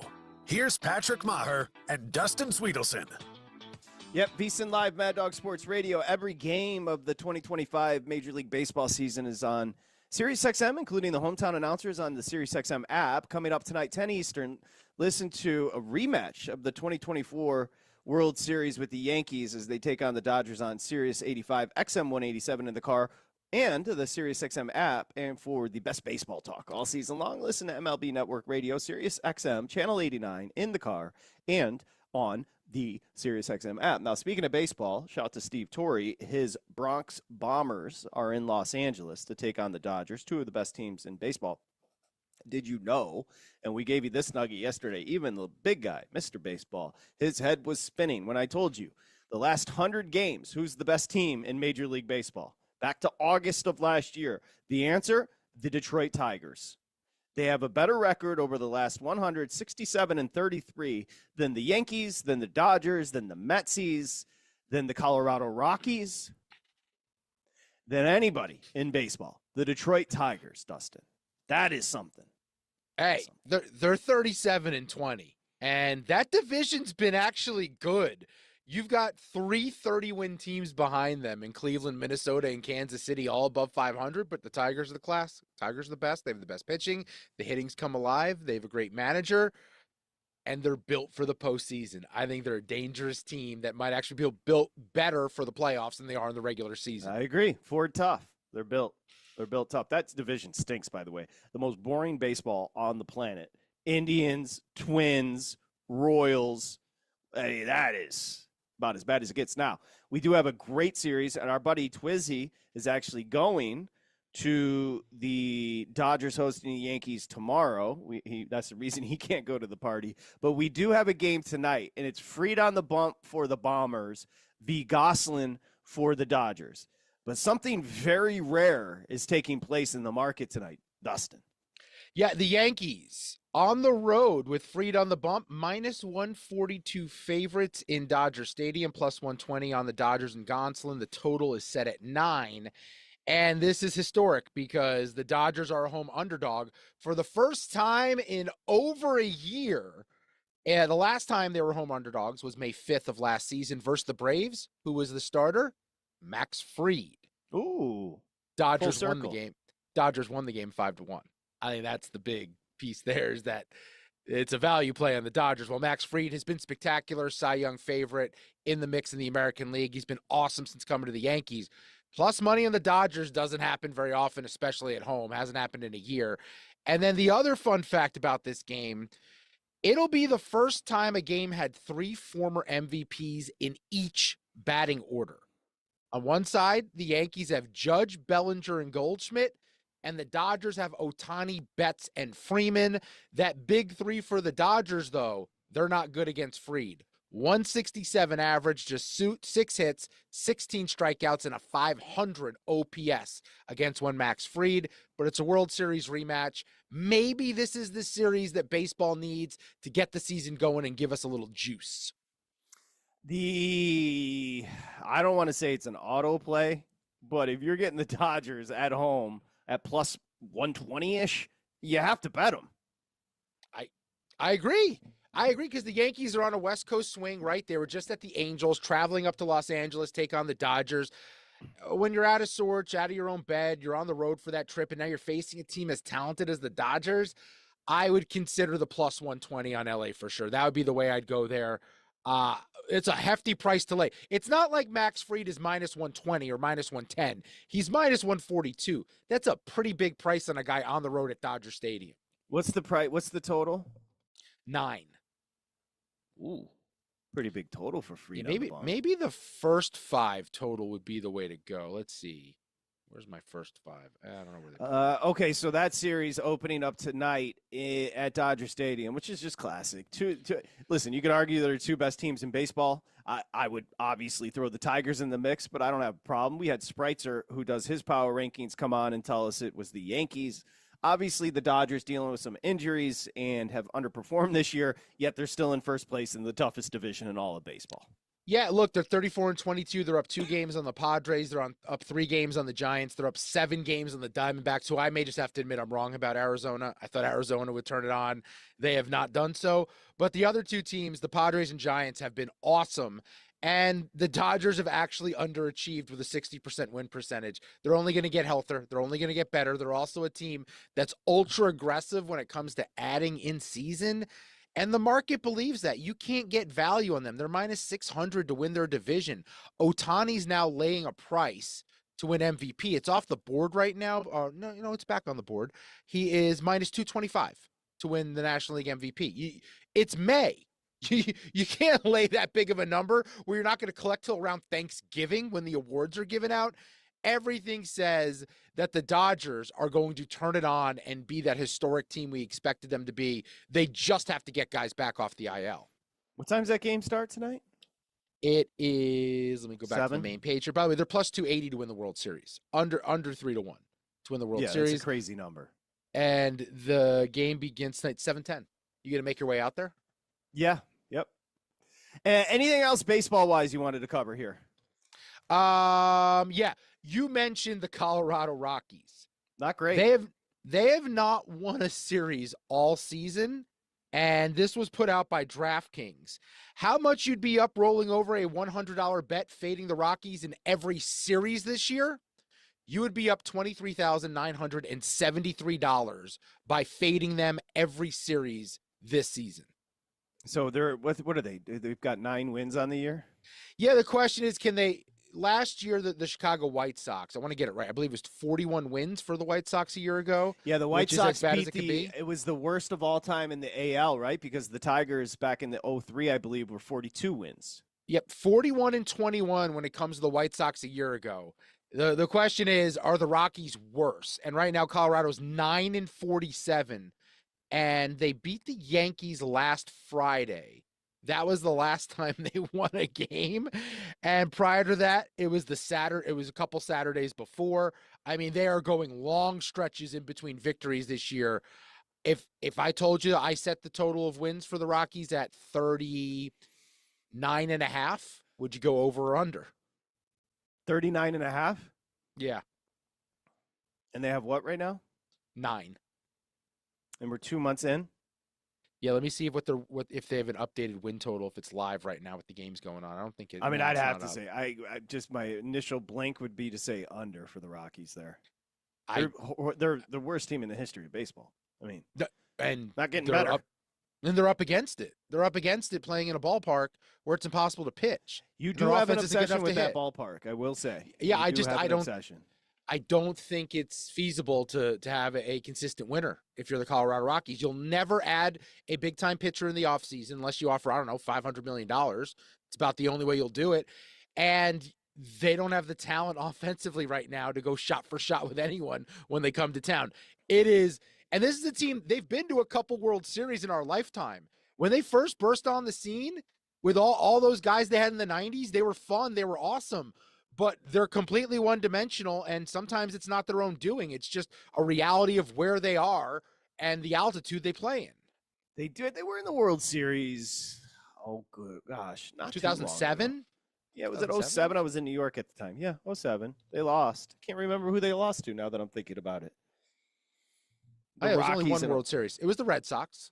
They lost to the Red Sox. Okay, so they've shown they can put together a team and make a run. Is it going to be as consistent? Because like you said, the free agents aren't going to want to play there, and they're not going to want to have their pitching stats affected by Coors. But yeah, but it's almost impossible to also miss on the amount of early first-round draft picks that they've missed on. Like the system is created for teams like Colorado when they finish awful to get a stud player in multiple rounds to start things off in each draft, and they keep just not getting the right guys. So I don't know what it is, but it's not getting better anytime soon.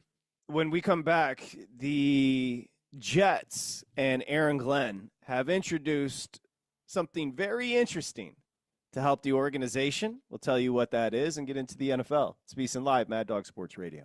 This is VSiN Live on Mad Dog Sports Radio with Patrick Meagher and Dustin Swedelson.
Welcome back to VSiN Live on Mad Dog Sports Radio. Here's Patrick Maher and Dustin Swedelson. VSiN Live, Mad Dog Sports Radio, as we welcome you back. I'm Patrick Maher. He is Dustin Swedelson. If you're planning on betting the Dodgers tonight, a little word of caution. Mookie Betts is out of the lineup for the Dodgers. Yeah, that just coming down. He stubbed his toe at home on Wednesday night, which always that feels like a cover up for something. I never buy that, the stubbed your toe at home thing. Feels like people play through stubbed toes all the time. Baseball players always have weird injuries. Jeff Kent. Mookie hurt his toe. Yeah, wasn't Jeff Kent washing his truck? Yeah, and he fell. He was washing his truck, my man. Clint Barmas carrying like deer meat Beef that he jerky? just hunted, like up the stairs, fell backwards or something like that. Dodgers shortstop? Rocky shortstop. Rocky shortstop. Nailed it. Yeah. All right, so I mentioned quickly here, New York Jets have a new head coach, and his name is Aaron Glenn. He's got a different approach. He does. Because now people are going to have a hot take on this. At 3, 2, 1, wait for Dustin to tell you that he's Jewish. But Aaron Glenn has introduced Bible study as part of his training with the players. So Bible study in process with the Jets. I'm going to give a hot take that you wouldn't expect to see. I don't have a problem with it. Now, my assumption is it's not mandatory. It's voluntary. I don't think even legally you could make Bible study mandatory. But if people want to get together and, it's some sort of bonding experience and learn about the Bible and Bible study, I got no problem with it. It's different. It's different. That's what I'll say. Here's my hot take. I want my football coaches, whether it be professional or in the college ranks, I want them to be hardcore religious. I want them to have a code that they live by. I want them to put out that they are a higher moral person walking through life every day, that everyone else can watch their leadership and try to emulate. So I am actually all for this. And I thought you were originally saying Dustin's going to tell you Aaron Glenn is Jewish. And I was like, I don't have to do a Google search to tell you that I don't think that Aaron Glenn is Jewish. And you just confirmed it by him adding Bible study. I'm all for this. It is showing that these guys care about each other as humans and they want to grow not just on the field, but off the field. This is a great move by a leader in Aaron Glenn. All right, there it is. I think Aaron Glenn's going to do a good job. I love the way that he handled Aaron Rodgers. Rodgers was so bitter because he had to fly from Malibu to Jersey to be told we're going to move on. But I think we said it in real time. Rodgers is the type of dude, he said it could have been a quick phone call. Rodgers would have went on McAfee and said, they're such a disrespectful organization, they didn't even do it face-to-face. Yeah, no. And if you're Aaron Glenn, you have to move on from the chaos that went on before you. Now it's the Jets, so there's been a long history of crazy things happening with that organization. But if you're going to kill it, that's the first thing you have to do to kind of put your stamp on the organization. Oh, no. You get your first opportunity after many years to be a head coach. And the first thing you do is say, I'll take this job, but can I get rid of Rodgers? If I have to keep him, I'll wait for another job. It's actually probably more important in the negotiation for his contract than his salary. Realistically, do I have the power to get rid of Aaron Rodgers? In fact, I will give up some money if you'll let me do that. I'm going to ask you a question from Bible study. Oh, God. Nope. None of it makes sense to me. I'm not a good Christian. I don't know anything. I was going to ask you one of the questions to do shtick, and I realized I don't even understand how to ask the question. Well, it's Shabbat. I got baptized. I don't know if that counts. Shabbat Shalom, I would be able to help. People back in the day dunking kids like it's Zion. My parents, do they still do that? They've been doing it for thousands of years. No, I don't think my sister just had a kid. You think she's dunking him? Oh, for sure. Dropping him right in, seeing if he could swim for a moment. No, it doesn't happen. All right. Well, anyway, shout to the Jets and shout to Aaron Glenn. God bless. We continue. Got an hour to go. Hold on. Next, we're going to be joined by Jonathan Macri with the Knicks Film School. It's VSiN Live, Mad Dog Sports Radio. covering the spread all night long. This is VSiN Live on Mad Dog Sports Radio.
Welcome back to VSiN Live on Mad Dog Sports Radio. Here's Patrick Maher and Dustin Swedelson. All right, VSiN Live, Mad Dog Sports Radio. Remember, if you're betting the Knicks Pacers tomorrow, right now that number's 3.5 with the Knicks catching. You can go to VSiN.com/subscribe, become a VSiN Pro. Everything you want to bet over the weekend. You get the betting splits, you get the guides, you get the picks, you get everything we offer. For just $19 through August 1st. Go to VSiN.com/subscribe. Use the promo code SIRIUS. Dustin Swedelson, I'm Patrick Maher as we welcome you back. We're going to talk to Jonathan Macri, Knicks film school writer and host at JC Macri NBA on Twitter. You can subscribe to the Substack. I feel like that's what I do pretty much daily. I just subscribe to Substacks because they're awesome. And you can subscribe to Jonathan's Knicks Film School .substack.com as we say hi to Jonathan. Jonathan, welcome.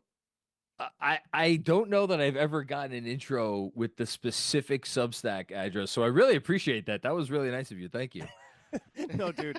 I still, when people are like, what's the Twitter account? I go, well, it's twitter.com/ so I am 47. I'm not quite there with the internet yet, but I will get there. Well, first off, welcome. And for your Substack and the Knicks Film School, you got what you needed last night, which is forcing a game 6. I want to start with Cat. Sure. Jalen, the numbers were there. I thought Cat was freaking spectacular, like a 10 out of 10 last night in that game.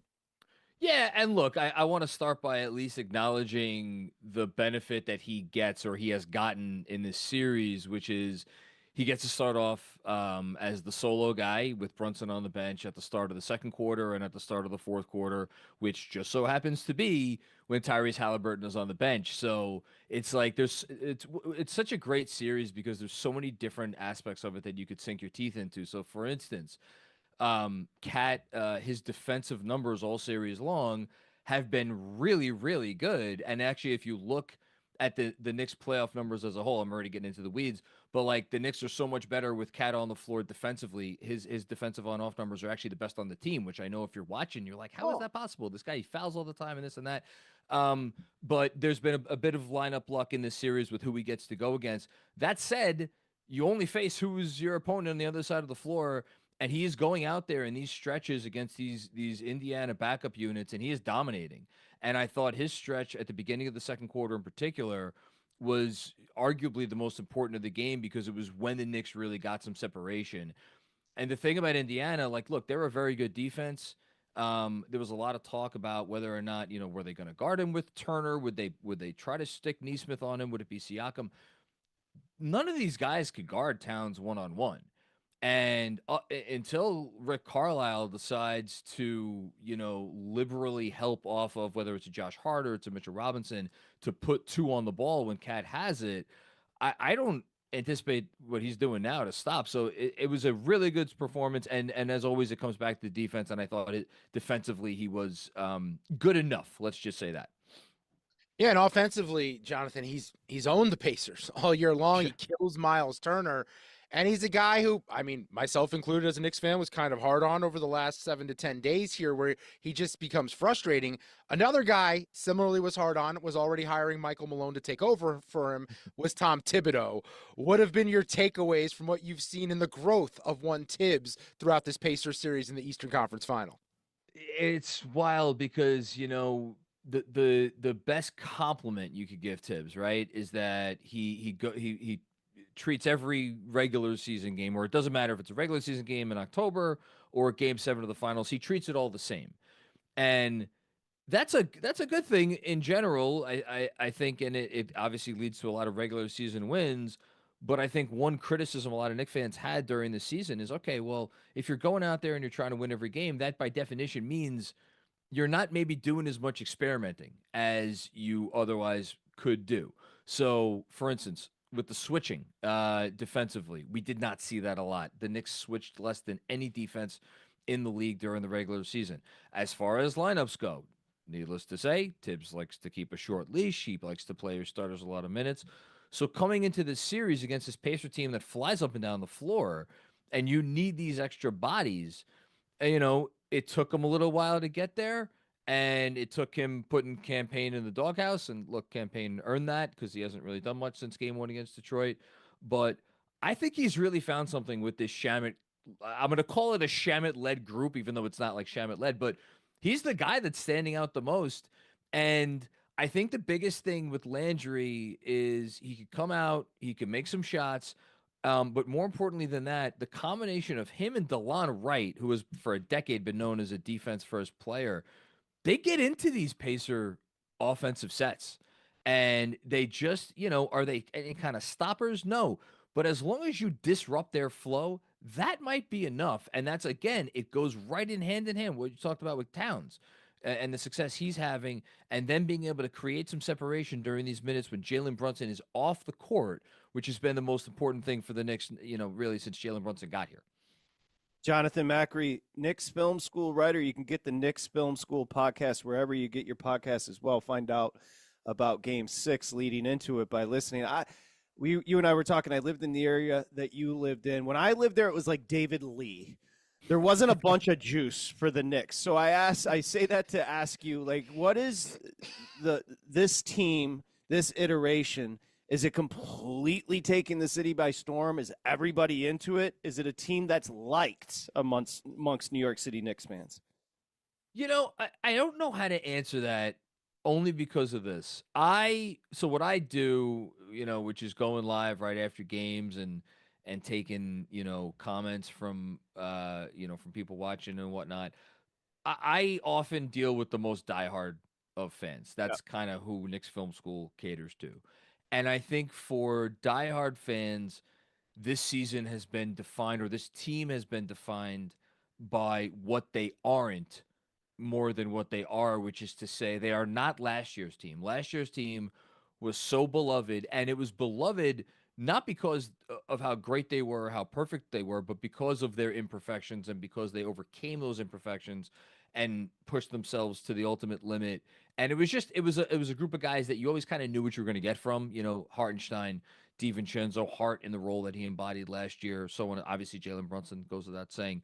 Um, this year's team for that group of fans, I think has been very frustrating because there's been a sense almost from opening night that there is more meat on the bone that they are not getting, and that the fact that they are not meeting what a lot of people's maybe expectations were. It's all because of self-inflicted wounds, and it goes right up until this series. You saw it in Game 4. There's Josh Hart, kicking the ball around. They have 17 turnovers. It's so I think for the diehards, it's been a frustrating team. That said, if you're in New York nowadays, you can't walk 5 feet without seeing someone with a Knicks hat on, a Jalen Brunson jersey. I was dropping my daughter off at school, earlier this past week, and there's a bunch of kids literally in like a ritualistic, Children of the Corn like chant, like "Go New York, go New York, go." Let's go. 8:30 in the morning. I wish I was making this up. I swear. I think the city has caught Knicks fever. Maybe more so than any time, probably since Linsanity. And even Linsanity, that was a phenomenon that was like almost separate and apart from sports. This is more traditional, and I think that, yeah. To answer your question in a short fashion, yes, I think the city is behind this team, and they're going to be in on them until they get eliminated or go all the way. And it's been a build, right? It's been a build, and it started with Jalen Brunson. So maybe you can frame what he means to the city, what he means to the diehard fan base that you deal with every day, because he's a 6'2" guard, and he gets every ounce of talent out of himself on the floor every time he plays. And this team goes as he goes. What does Jalen Brunson mean to the team, the build, and how they've gotten here, and right now in this playoff run? I think the best thing to ever happen to Jalen Brunson is when he signed with the Knicks. There was I hope I'm not misquoting this. I think it was a CBS Sports Online report that gave the Knicks a D+ for the signing, and it was overpaid. It was, this is a backup guard that is middling at best. And from that moment, because here's the thing, Knicks fans are hard on their own players, but it's because it's Knicks fans doing it. If you're from the outside and you're talking about our guy, oh my goodness, you'll never see a group of fans get more defensive. So from the moment that was the kind of talking point with Brunson, that this was an overpay, he wasn't going to live up, Knicks fans had his back. So then when he goes out there and he does what he does in his first year, and the first year was very, very good. Wasn't all NBA caliber, not in the MVP race. It started then, and then I think last year it just reached a new level when Julius Randle goes down, and OG Anunoby goes down, and Mitchell Robinson goes down, and this team is just it's the walking wounded, and it felt like every other game you were getting a 40-point performance from this player. And I think when you combine the production on the court with the attitude off of it, and I look, maybe he's faking it. If he's faking it, he's the best actor that I've ever seen, because I fully believe that this guy only cares about winning. And I think that is what is really important. And I don't want to get too into the weeds on this, but I think there's a lot of Knicks fans who were maybe a little scarred by the Melo experience, and I don't want to cast aspersions at Carmelo Anthony. I think Carmelo Anthony was a great Nick. He was obviously an all-time great player, but that kind of left fans wanting more. People who, when they got Melo, they were thinking, okay, this is going to be Ewing 2.0, and they never got there. With Brunson, it is almost like a fulfillment of that promise that has now been, 2 decades in the making. And, when you factor in the clutch stuff and that he so often delivers in the big spot, and including this postseason, Game 4, Jason Tatum, an All-NBA first-team caliber player, is just going off in the second half in that game. Every time he hits a big shot, who's there to hit a big shot in response? It's Jalen Brunson. So he's been there. He's been through the wars already. And I think there is a genuine love and affection from the fan base for who he is as a player and who he is as a leader in that locker room. Jonathan, tell me about the experience on Knicks Film School after Game 1 of this series. Do I have to? Well, I'll just give you context. So now I'm out in LA, and like right by the beach, we were out to dinner, and the whole entire bar, the final 2 minutes was into it. And these aren't people that care about basketball or the New York Knicks or the Indiana Pacers. So I can only imagine somebody that's covering it what it was like. I don't use the term apoplectic lightly, but that is the only term that I could use for that game. It was a couple of things. Number one, obviously the circumstances of the game itself, and Knick fans are smart. They know, like, look, you have an 8-point lead with 40 seconds to go. That's that's a game you win. And so something extraordinary has to happen for you to not win the game. That's part of it. But I think it was two other things. One, it is this team, meaning the team that they're playing, the Pacers. And if you're a fan that is anywhere around my age, I'm 42 years old, you remember all of the wars from the 90s. They did have that one series in 2013, which the Pacers won. And then you had last year. And I think there was a feeling coming off of last year like, okay, they got us, but they got us because we had half a healthy roster. Now we're fully healthy. And so for it to happen to this team again right after last year, but the biggest thing for me and why that was so emotionally devastating in the moment was this team all year, and this kind of gets back to what I was saying before, has been defined almost more by what they weren't than by what they were. And there has been this sense of something not adding up. The whole is not as great as the sum of the parts. And you thought maybe you got over that with the Boston series because they played brilliantly in Game 4 and Game 6 against the Celtics. So you thought, okay, maybe we're over it. And then you go out there, you play 45 minutes of great basketball against Indiana, and then for it to happen, it was almost like a pent up sense of frustration with this team, and then it all came pouring out because of how they let go of the rope. And it was almost a sense of like, you guys, you just didn't take it seriously enough. And that was the frustrating part. So devastating, all of the words you want to use, they're apt. But look, go out there on Saturday night, tomorrow night, win the game, and then you bring it home and you see what you could do at your home court on Monday, and then it's all forgiven. Nobody remembers it. Speaking of the frustration, it does feel a lot of that stems from one Mikal Bridges. As someone who watches the team night in and night out, where I'm at a point, Jonathan, where I don't even believe it's Bridges' fault. I think they just don't know how to use him properly. And he's great on the defensive end, so I'm not going to knock him for that. But there's a lot of key moments in these games where he's shooting up threes in the corner and they're just not going in. He's hit a couple, but for the most part, they're not going in. What have you thought about the addition of Bridges and how they're deploying him each night? I think the deployment question or point is a fair one, if only because when Jalen Brunson went out, so Jalen Brunson sat for, I think it was 15 or 16 games in the month of March, and Bridges was kind of the closest thing they had at that point to like an elite initiator. Obviously, Cat's still the most talented offensive player on the team, but you saw a lot of games, the Portland game in which Bridges hit a last-second shot to win. It was a great example. There were other ones too. And you saw him kind of come into his own. And really, like, he was drawing contact. He was doing a lot of things that fans have been waiting for all year. And so that was a reminder, like, yeah, the guy that the Knicks kind of thought they traded for, a little bit more of an assertive offensive player, that guy's still in there. I think the knock on Bridges that I have, and I know a lot of other fans have, is it's almost as if he is allergic to contact.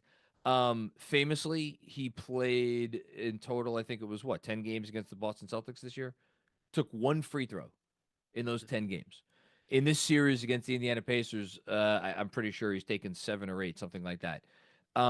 And you watch him in these games, and there are lanes to the basket. There are lanes where he can seek out the contact, where he can go strong to the hole, and instead he chooses to do a fadeaway jumper, which, look, during the regular season, those were going down at like a 51, 52% clip. That's great.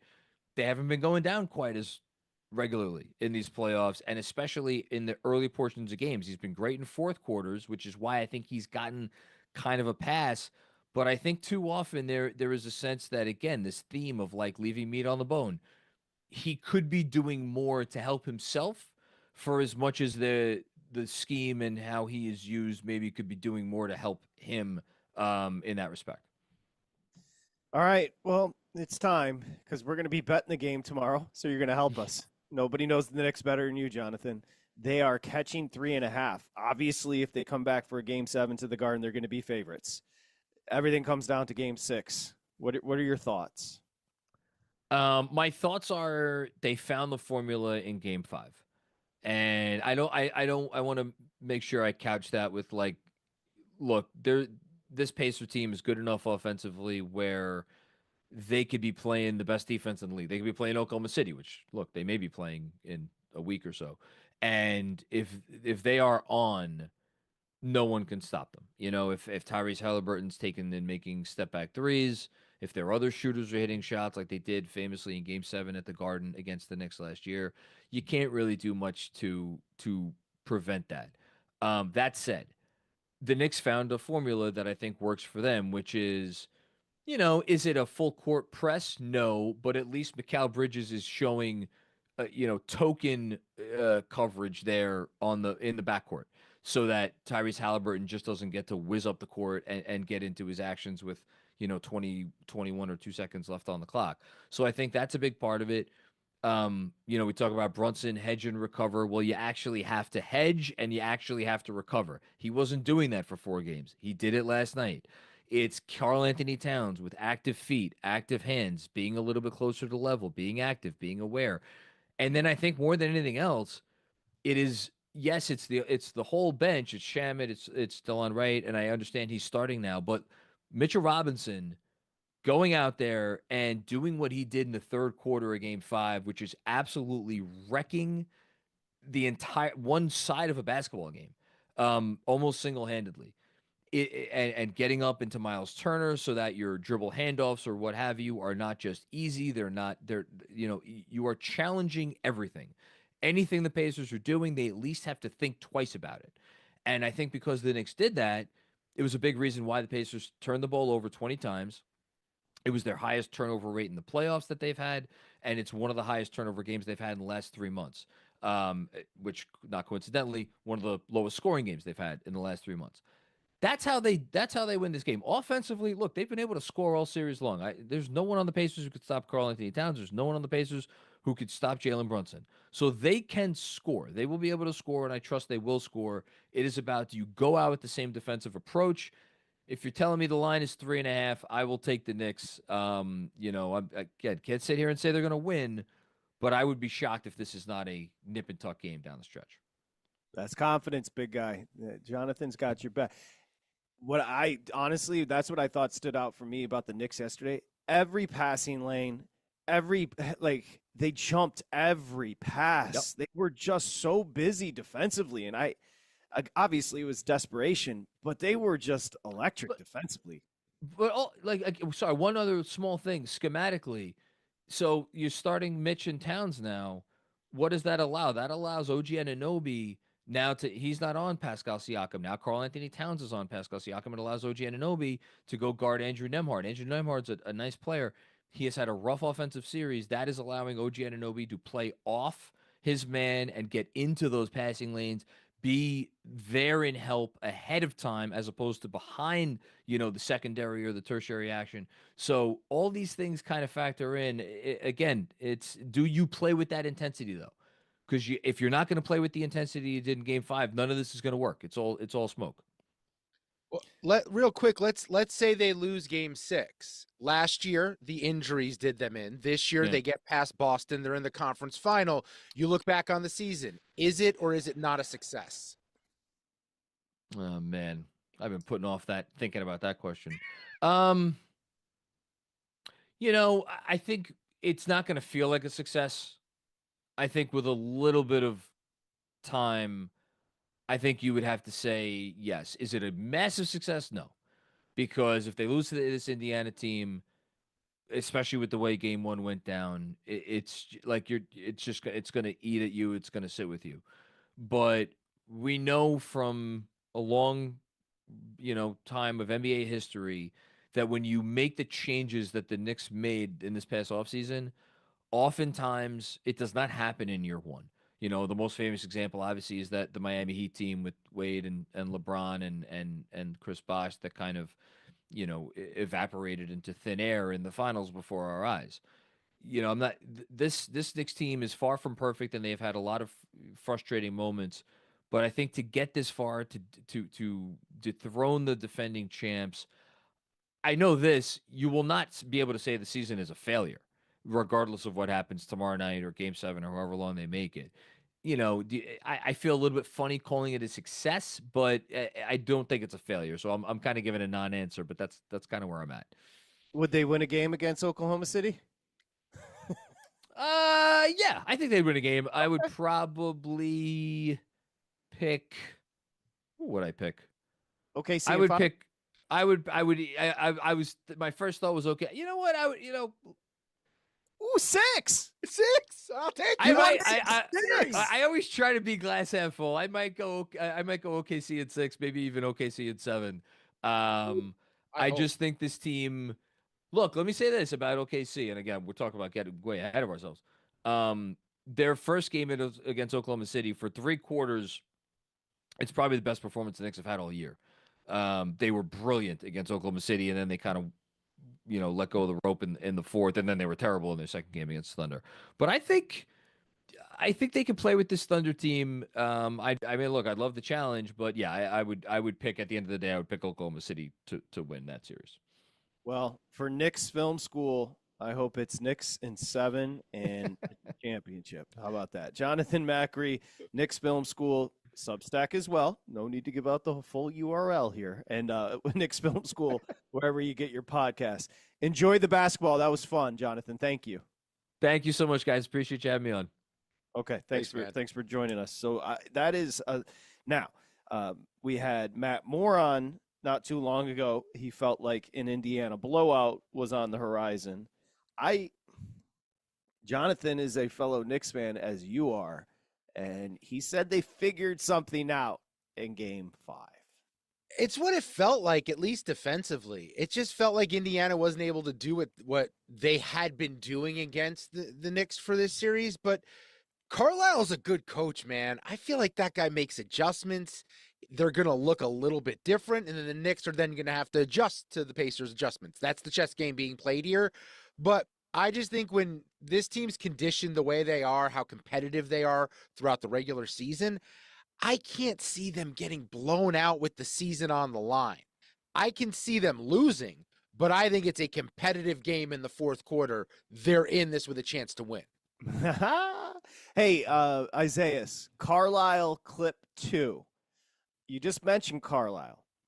Carlisle, they got it to 14 early in the fourth, and I don't feel like it almost like he went bubble wrap-ish. They weren't pressing like they were in Game 1. Almost like save it for when we need it.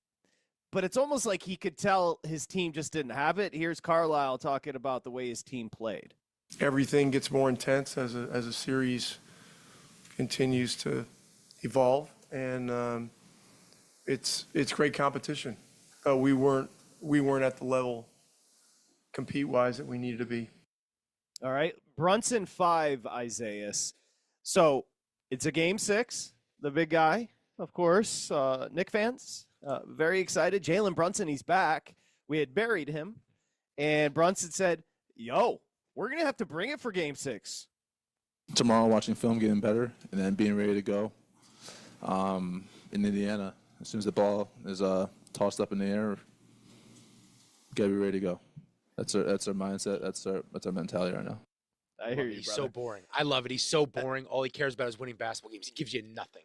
Karl Anthony Towns won, and I want to do this just so Dustin can talk about his accent. So Karl Anthony Towns, he was awesome in Game 5, and he said, "Listen, I wanted to be aggressive." I just came into the game just thinking about being ultra aggressive, and if I get a chance to go downhill or impact the game, I wanted to do that. So Tonight was a great night for us, executing our game plan defensively. That is a normal human speaking like a normal human. You are mean and judgmental. Yeah, that's him using his normal voice. There's a bunch of other versions of it that don't sound like him. By the way, Charles Barkley did ask him, why did he get all these dumb fouls? And Karl Anthony Towns' response was, God only knows. So was that was that a shot at the refs, or was that a shot at just like, I don't know, ask Jesus? No, I think it's him admitting like sometimes he just loses his mind out there and does dumb things. And you know what? It's the most relatable thing an athlete's ever said, at least for me. Sometimes when Karl Anthony Towns answered that question, you know who was proud of him? Aaron Glenn. Bible school at the Jets. God only knows. Isn't that a Kid Rock song? God only knows is a Beach Boys song. What's the Kid Only Rock God song? Knows Why is a Kid Rock song. That's right. I was like the first time he went country on us, isn't it? It may be, but you got your Beach Boys and Kid Rock mixed up. Good thing there's only a half hour left in the program. Speaking of which, what do we have next here, Dustin? A football coach has a difficult schedule in 2025, and he accepts the challenge. I love you. I love you. It's VSiN Live, Mad Dog Sports Radio. This is VSiN Live on Mad Dog Sports Radio with Patrick Meagher and Dustin Swedelson.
Welcome back to VSiN Live on Mad Dog Sports Radio.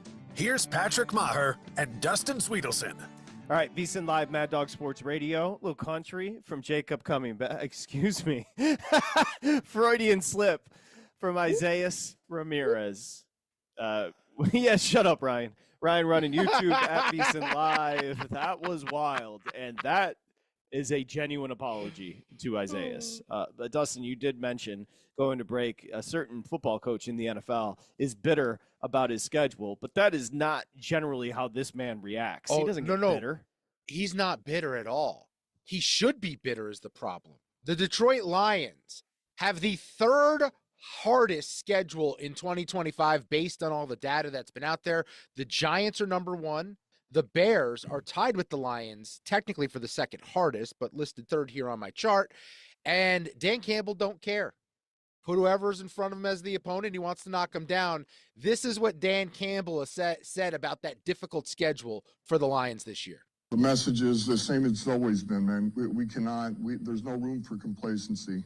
So we're not going to deal with entitlement and complacency. Our team's not. And, I love the schedule we have this year because this is the type of schedule that builds you for the postseason.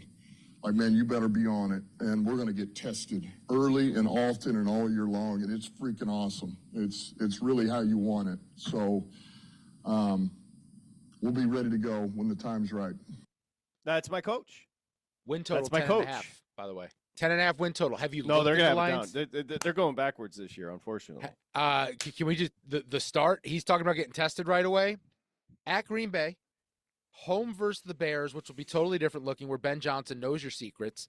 At Baltimore, you got to give me in week 4 with Cleveland, but then you go at the Bengals, at the Chiefs, versus Tampa, bye, and then out of the bye, it's Minnesota, Washington, at Washington, at Philly.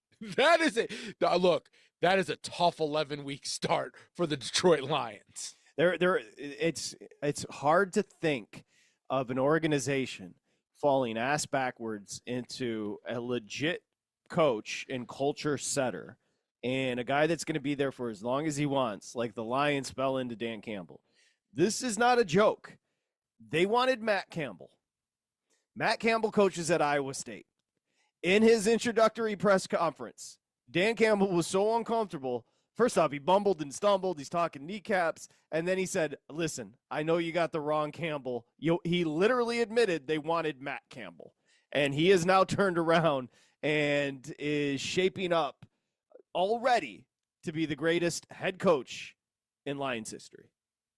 It's the best run the Lions have had in back-to-back years in your lifetime. This Correct. team, but this is why I believe in Aaron Glenn going over to the Jets and just finding a way to get them in the right direction. Because for years, what it was, find the best play caller, find someone who worked under Sean McVay. This is totally different. This is more outside the box, but it should be the normal way of thinking, is figure out how to get the infrastructure, build the culture, get these guys to learn how to win consistently, grow as an organization. Dan Campbell had the Lions torn completely down, built it all the way back up. And that's why I believe Aaron Glenn's capable of winning in New York, because he saw the blueprint from Campbell on how to do it. I hear you, Donkey Kong. But this is the year, brother. This is the year where Dan Campbell is going to be tested, because you just mentioned he came in with Glenn and shifted to Ben Johnson. Yep. And when he shifted to Ben Johnson, remember the first play caller was the donk that was coaching the Chargers running backs coach back in the day. That guy. Terrible. Yeah, Anthony Lynn. Then Dan Campbell took over the play calling duties. Yep. A little bit better, nominally better, nothing spectacular. Then Ben Johnson took over, and you started to watch one of the great offenses in the history of the NFL. So I think Glenn, you just mentioned, I think Glenn was a very good defensive coordinator. Johnson's a great offensive coordinator.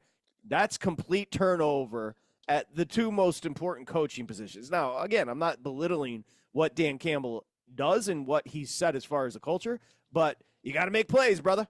And we're going to find out this year who's calling them and if they're doing well. And they went in-house for the defensive coordinator, which I don't love always, and they went and got a donk from Denver for their offensive coordinator. Let's go. His name's John Morton, and I thought it was Johnny Morton, the former receiver, and I just looked him up. This guy is not Johnny Morton. No. John Morton is not Johnny. There's many reasons. And now he is from Michigan, went to Avondale High School, went to Western Michigan. So you would imagine he's well-versed in what goes on with the Detroit Lions and why it's important for the city for them to win. But I'll bring it back to one problem you and I have diagnosed from day one. The quarterback is still Jared Goff. And while Jared Goff has put up awesome numbers, there have been moments where he reminds you that he's Jared Goff and he has to be coached up. And basically what we're saying is the entire season comes down to, can John, not Johnny Morton, get out of Jared Goff what Ben Johnson did? We will find out. Well, nobody has a tougher job in the NFL this year than John Morton because he's following the best play caller in the NFL. So he's going to be judged play by play, set by set, series by series, game by game, and then at the end of the year. Look, you don't have to look very far to find out what Jared Goff is. Jared Goff against Washington, that was one of the worst performances you're ever going to see. He was horrific. So John Morton's like Van Hagar. You got Van Halen with Ben Johnson. This is Van Hagar. If he ends up being Sammy Hagar, then we're good. Hagar 5150 was a cracker. I don't even know the difference between the two. If you played Van Halen for me, I wouldn't know which one's which. You know the difference between David Lee Roth and Sammy Hagar. Well, you don't know anything about it. No, see, I legit thought it was Eddie Van Halen traded out for Sammy Hagar. I didn't realize it was David Lee Roth, but that does make sense because he was the singer. R.I.P. 3-point stance. Anything else going on NFL-wise we need to know? Yes. Let me pull this up real quick. One, I'm surprised you didn't lead with this today, but the most important voice in football basically invented the game, had an announcement earlier today. It was revealed that Scott Hansen will return for year 17 hosting NFL Red Zone. Oh, thank God. Shout to Aaron Glenn. Yeah, I don't have a comment on that one. That's a no from me, dog.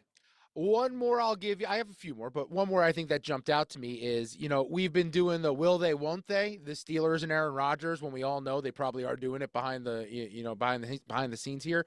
That was a struggle, that sentence. I'm not going to lie. And the owner for the Steelers earlier in the week basically still saying, we'll wait on Aaron Rodgers as long as we have to wait. Their center, Zach Frazier, had a quote in the Pittsburgh Post-Gazette earlier this morning. Quote, "It's not up to me, so I don't really know. Chemistry is important. I'll say that." Well, that's not a quote. That is an absolute refute of Aaron Rodgers joining the team. And the guy that he's going to be up in his ass doesn't even want him. But that now goes with Terry Bradshaw earlier in the week. Steelers great. And Cam Hayward, who basically was like, read between the lines, we're not interested as a locker room. I don't know if Aaron Rodgers is going to be on an NFL team next season.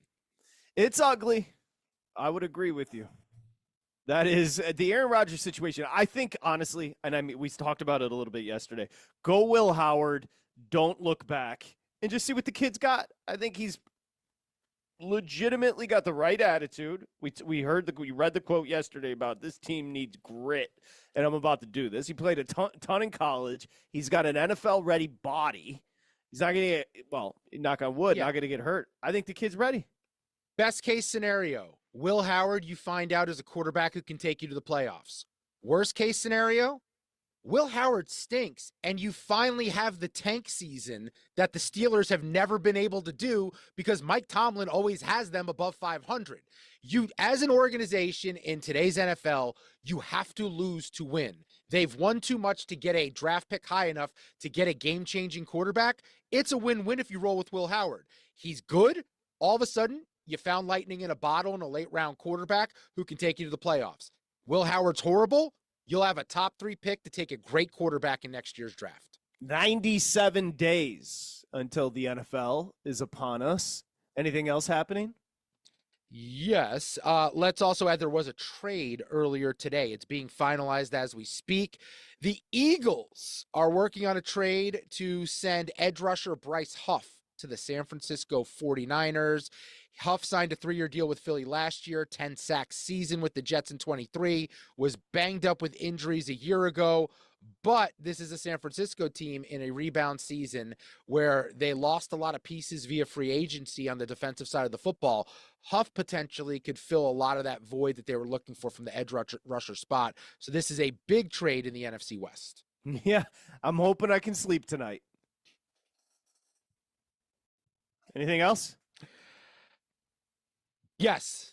The Pittsburgh Steelers have had preliminary talks, according to one Jordan Schultz, about potentially adding a playmaker on offense, which is interesting because they did trade a playmaker in George Pickens a couple weeks ago to the Dallas Cowboys. And they brought in Metcalf, don't forget. Yeah, but going with the Aaron Rodgers theme, I'd say if they're looking for a playmaker, I hear Randall Cobb and Alan Lazard may be available. Oh, he's going to bring his boys in?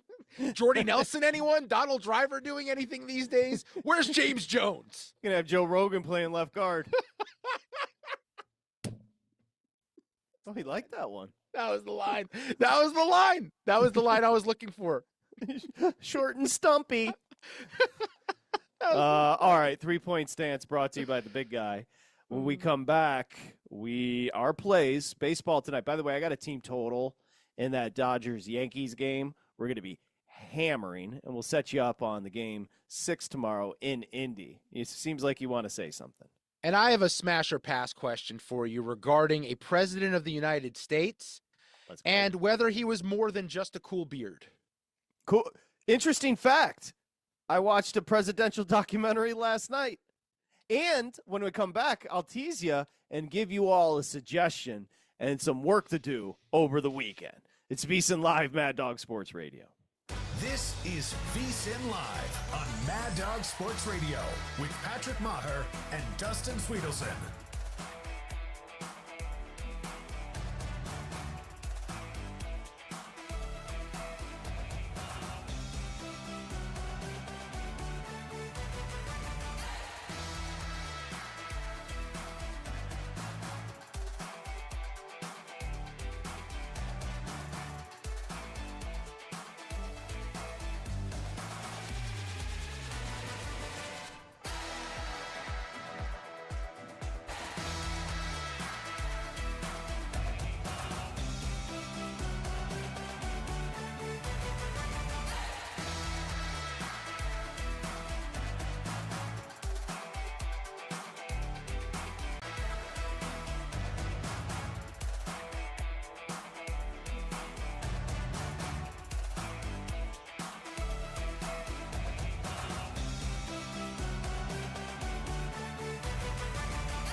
Welcome back to VSiN Live on Mad Dog Sports Radio.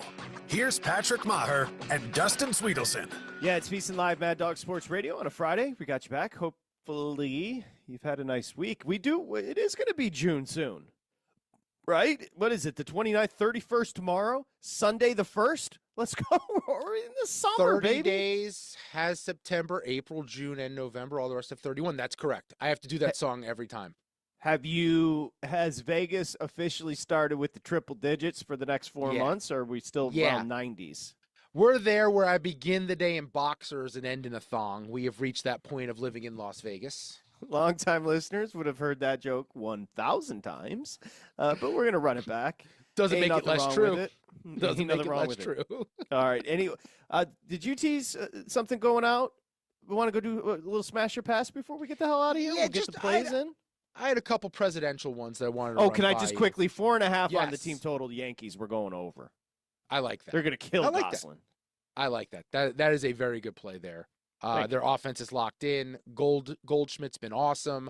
But as far as smash or pass goes, Benjamin Harrison was more than just a cool guy with a beard. Do you smash or pass that statement? No, Benjamin Harrison, literally the antithesis of cool. All right. Oh, So there's a couple of things you need to know. No, I about didn't mean like Benjamin cool as a Harrison. president. I just meant he had a cool beard. No, he is